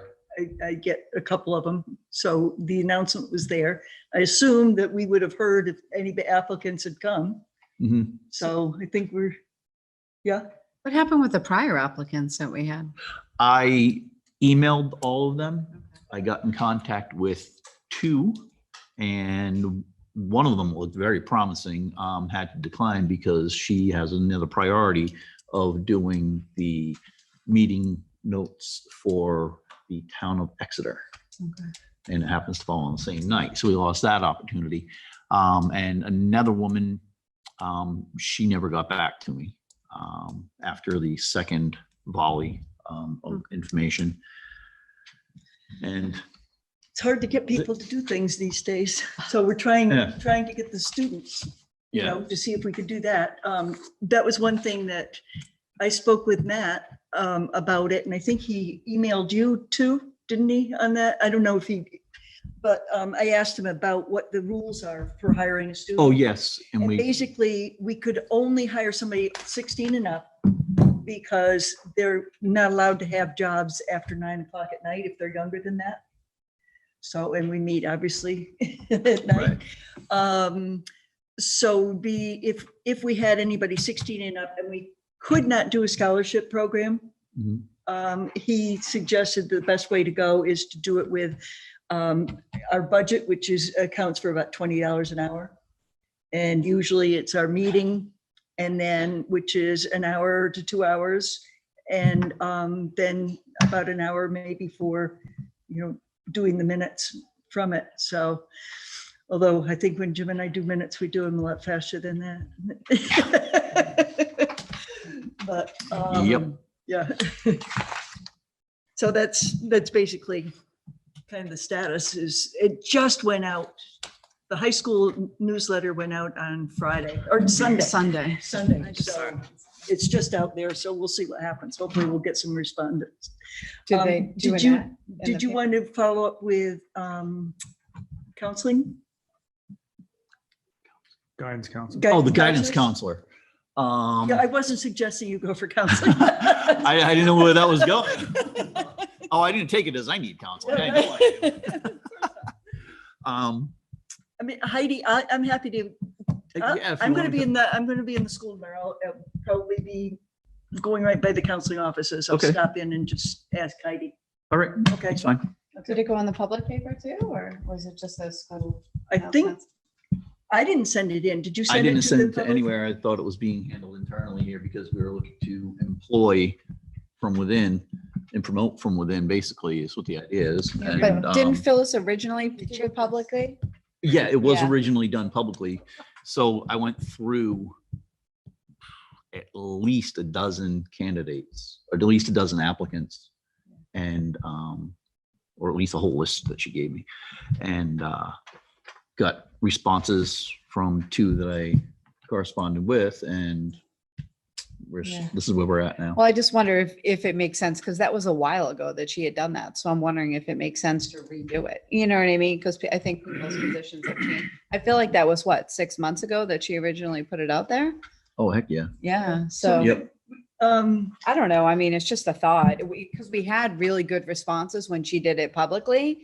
So I'm not saying I'm against you guys going for somebody in the school in the Hydens, but I'm just saying if we got good responses initially, yet that was 6 months. I mean, my life has changed dramatically in 6 months. I You know know. what I mean? So And like I said, that was the initial reason why I did not pursue them, Yeah. because of the whole COVID thing, and we were months away from requirement, Yeah. and I should have started that earlier. Well, you got COVID yourself. Yeah. I know. But that's That's what they're saying. They did not resubmit it in the Carriage Town. They submitted Oh, it to sorry, the Cheryl. school newsletter. to see if there was any in-house interest with a student who might want to get some experience and some. We could do a little, like we used to do those, did you know articles on the budget committee? Oh, We could do just a quick little article, but the budget committee's looking for, looking for someone and lay out what the responsibilities are. Mhm. Why You can't want- we put it in as an advertisement? Well, then that would come out of, we'd have to vote to spend money on that, and I don't know how much it would be. So when, Add in the carriage? when fish, Yes, you have to pay for an ad. so when Phyllis initially put the thing in there, it cost money? Yeah. yes. Because I don't remember voting on that.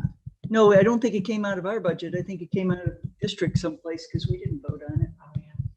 But you know what? The school board authorizes spending money. I don't, we can request them to spend our money that's in our budget line item, but we can't really do it. So, I can't imagine it's a lot though. I mean, Facebook's free. Do we want to do it on Facebook? yeah. Jim, didn't you say you have access to a repository of Yeah, it's, people who are yeah, it's, looking for jobs and? it's an online resource called Upwork. And like I said before, they have people that are of all different skill levels and everything. And I can put it out there. And Is it a free? no, it's not free. No, you could hire somebody at $8 an hour. No, to and- place the ad on this Oh, to place website. the ad on the website? Yes. Yes, it's free to place But the ad. they wouldn't physically be here. That would be a virtual. That would be a blessing if you could find somebody through this network. But you could get somebody in England or, any part of the world that would do it. But I would just strictly put it into as a US citizen requirement and East Coast, preferably up in our neck of the woods, so that they're kind of in the same time zone and, basically function along the same lines as we do instead of having somebody out in California do it. Okay, so at this point, we're really not terribly critical for this because, we've only, we're going to be voting on our budget. And we'll have some discussions about it, I'm sure.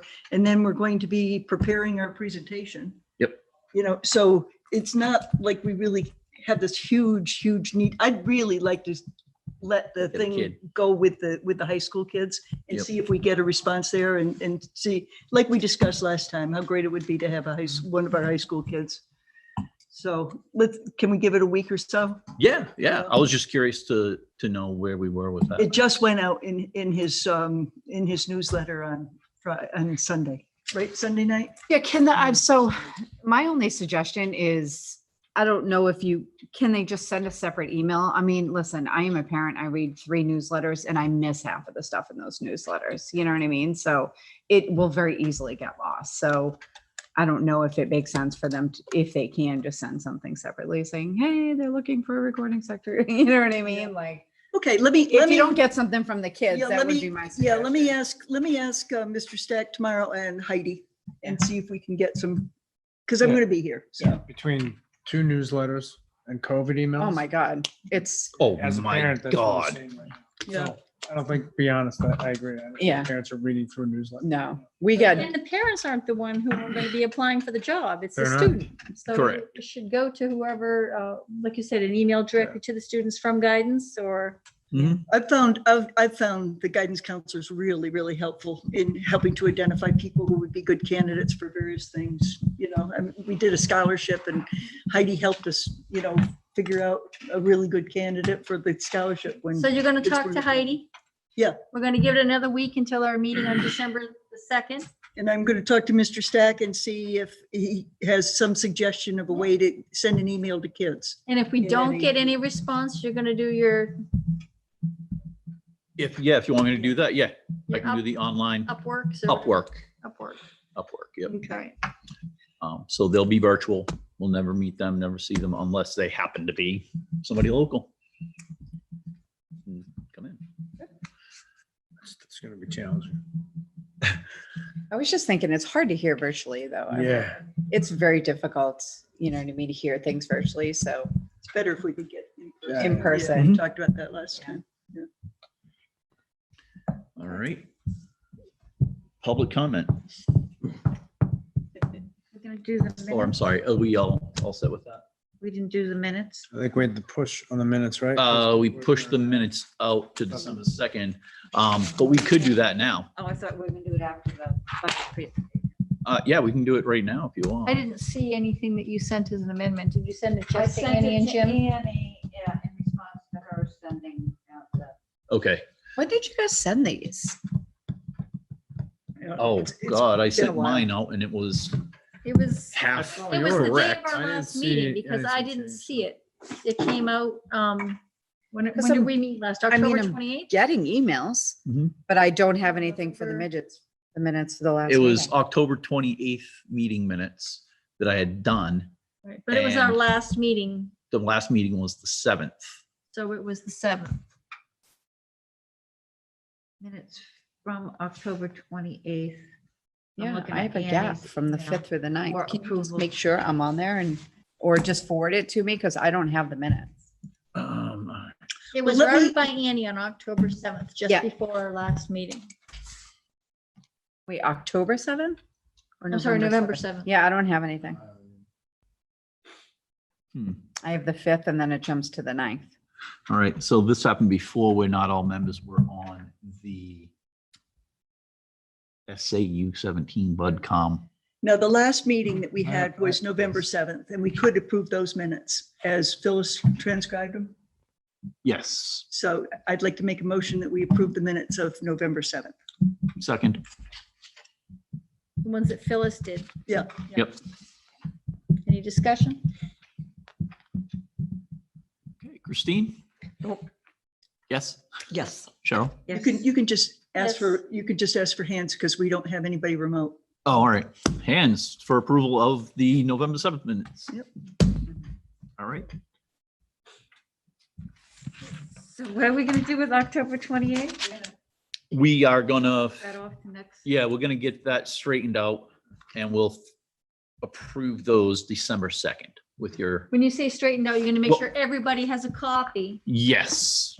Do you want me We're to going to- send? Yeah. No, I've got your email. I've got your email. I'll amend the minutes. I'll send them out to everybody and we'll be good, okay? So you're amending and resending. Yes. Okay. Yeah, I'll handle that. Thursday, December 2nd. We're meeting jointly with the budget committee again.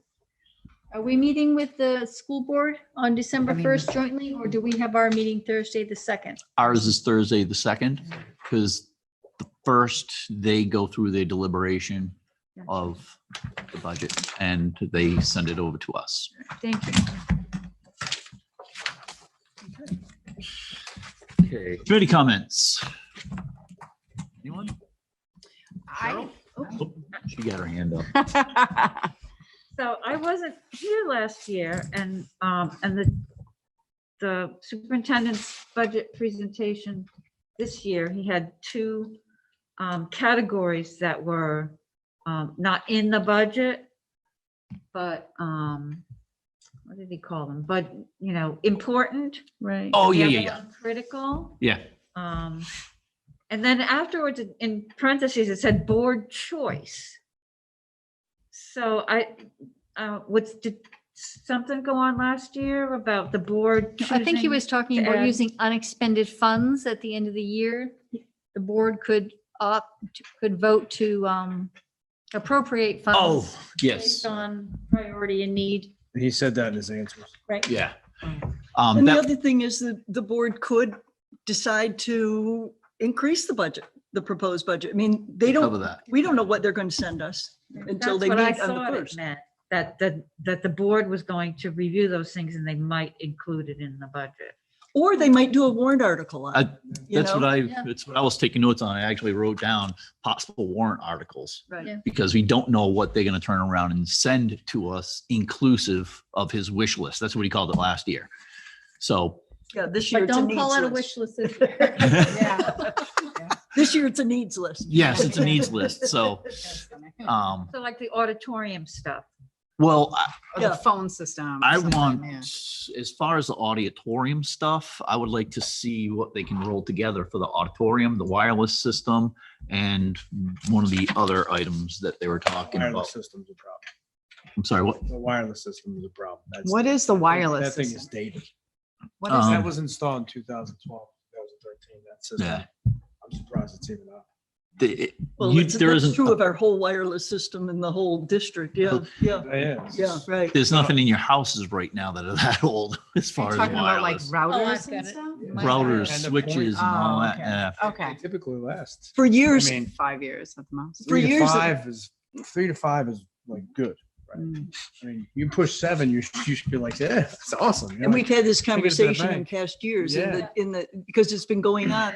They use secondhand ones, they, rebuild them, they do all Yeah. kind, I mean, they. And eventually the boiler blows. Yeah, Vacate. just like it did to me. You gotta Yep. take care of things before they blow. Right. Yeah. Yeah, because they'd be Well, down. it seems like it could be a warrant article. I was really hoping that it would be, I asked a bunch of those ESSER questions Mhm. because they sounded like they were new expenses. They didn't sound like they were replacement. Mm. Yeah. When he explained what they were, I got it. Can't be ESSER, but it seemed like I'd love to see Matt make a really aggressive argument that the technology needs are caused by the remote thing, that all of a sudden they've gotten to be a critical need, and that it's something that they have to do and it isn't just a replacement. But Yeah, no. I don't know, apparently he feels it would be a Once they supplant. look at a system that was installed in 2012 and 2013, they say, oh, yeah, it's a good argument, but no, thank you. Yeah, Right. right, I mean, it's right. pay for effort. But yeah, I'd like to see a warrant article on the technology. Okay, Vanessa? I don't understand, and maybe somebody else here does, and I'm certainly happy to reach out to Matt, but them taking out the electricity and the heating costs from both the budget, the default and the proposed, like, I don't understand how that's gonna work, because those are expenditures. Required, they're necessary. Right. Yeah, so I just, you know what I mean? So how are they going to pay for them? I don't have insight or what the objective is in doing that. I have a guess that they took it out. I know that they took it out of the default, because I argued with them about it, that it shouldn't really be, it's not a contracted expense. But has it always been in the default? No, but it hasn't gone up like that in the past. I mean, this is unusual. Okay. Tom was pushing it a little. I think the reason they reduced it in the proposed is to make the proposed lower than the default. I think it's just a funny money thing a little bit. So the utilities were never in previous budgets. Yes, they were, but there weren't increases like this. So, but there's an increase in utilities. Everybody understands this. So why is there a problem in putting the increase in the utilities? I mean, we know fuel has gone up. You know what I mean? Everybody that goes to a gas station knows that. And we know electricity has gone up, and everybody's projecting there's a 34% increase in whatever it's going to be. So why are we not projecting the increases within the budget? That's what I'm trying to understand. They are projecting increases in the proposed budget. Yep. But not as much of an increase as what they had in there before. Okay. In the default budget, they can't project an increase unless it's a contractual thing. Okay. So they can't do it. They can't just say, we think it's going to go up, so therefore the default budget has to be the same as last year's money. Okay. Or else. Got it. Thank you. So there were a couple of things in here tonight that said, click here for more. Are we Yes. getting this online? I think we'll have Yes. access, yeah. I think You- Matt did You may it. already have it, Yeah. I'm pretty and sure. if not, it will be put up into the, In the drive? I don't know if it'll be in the drive, but it will be on the SAU 17 website. Oh, Yeah. yeah. He just sent So- us the revised budget worksheet. So, I actually argued also that the IEP costs should go in the default. When we had the presentation last time, I talked to Matt and Tom and I said, I think those should go in the default budget. Those are contractual. So that's why he checked with the attorney. Yeah, it's funny because I actually highlighted a bunch of the IEP things I was curious about, but I forgot to write a question. So they didn't address, like I literally, because I was concerned about all the different, line items and increases and stuff. And they were literally in red on my question sheet. And I'm like, I forgot to ask a question. Dodo Baird, like, so interesting. Vanessa, did you say you just got that from that? No, I didn't get the presentation. It's just the revised budget worksheet. No, I don't think the presentation's probably too large. For you. Revised budget worksheet. Oh, like that, well, those line item things? I haven't even opened it yet. I'm sorry. Budget worksheet You're concerned you're revised. not It's getting- an XLS. There were a couple emails I did not get. Oh, it's an XLS, so that's just the operating budget and the I default. didn't get the budget. Oh, Yeah, no, that would this be the is- numbers Yeah, compared, yeah. Yeah, this is the budget. So So Somebody's distribution list is not accurate.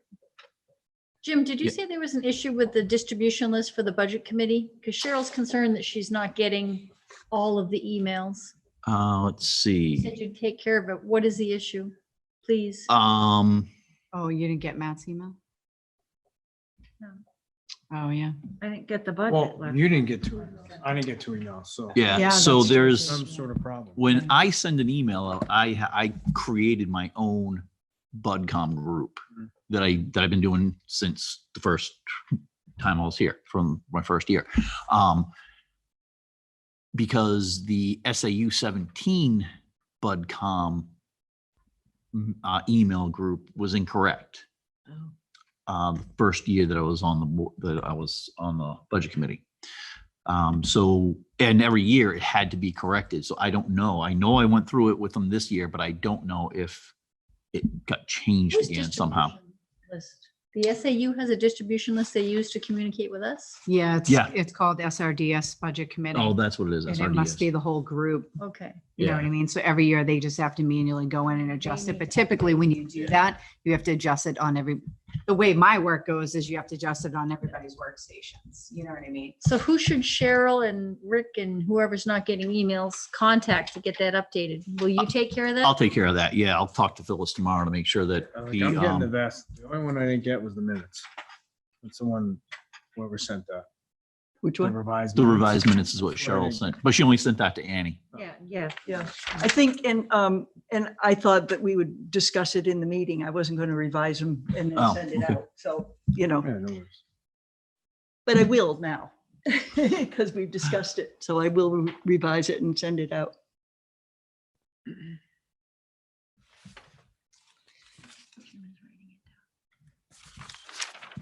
All right. Motion to adjourn? Are there any more committee comments? One? No. All right. The game's on. Let's go. So motion to adjourn? Second.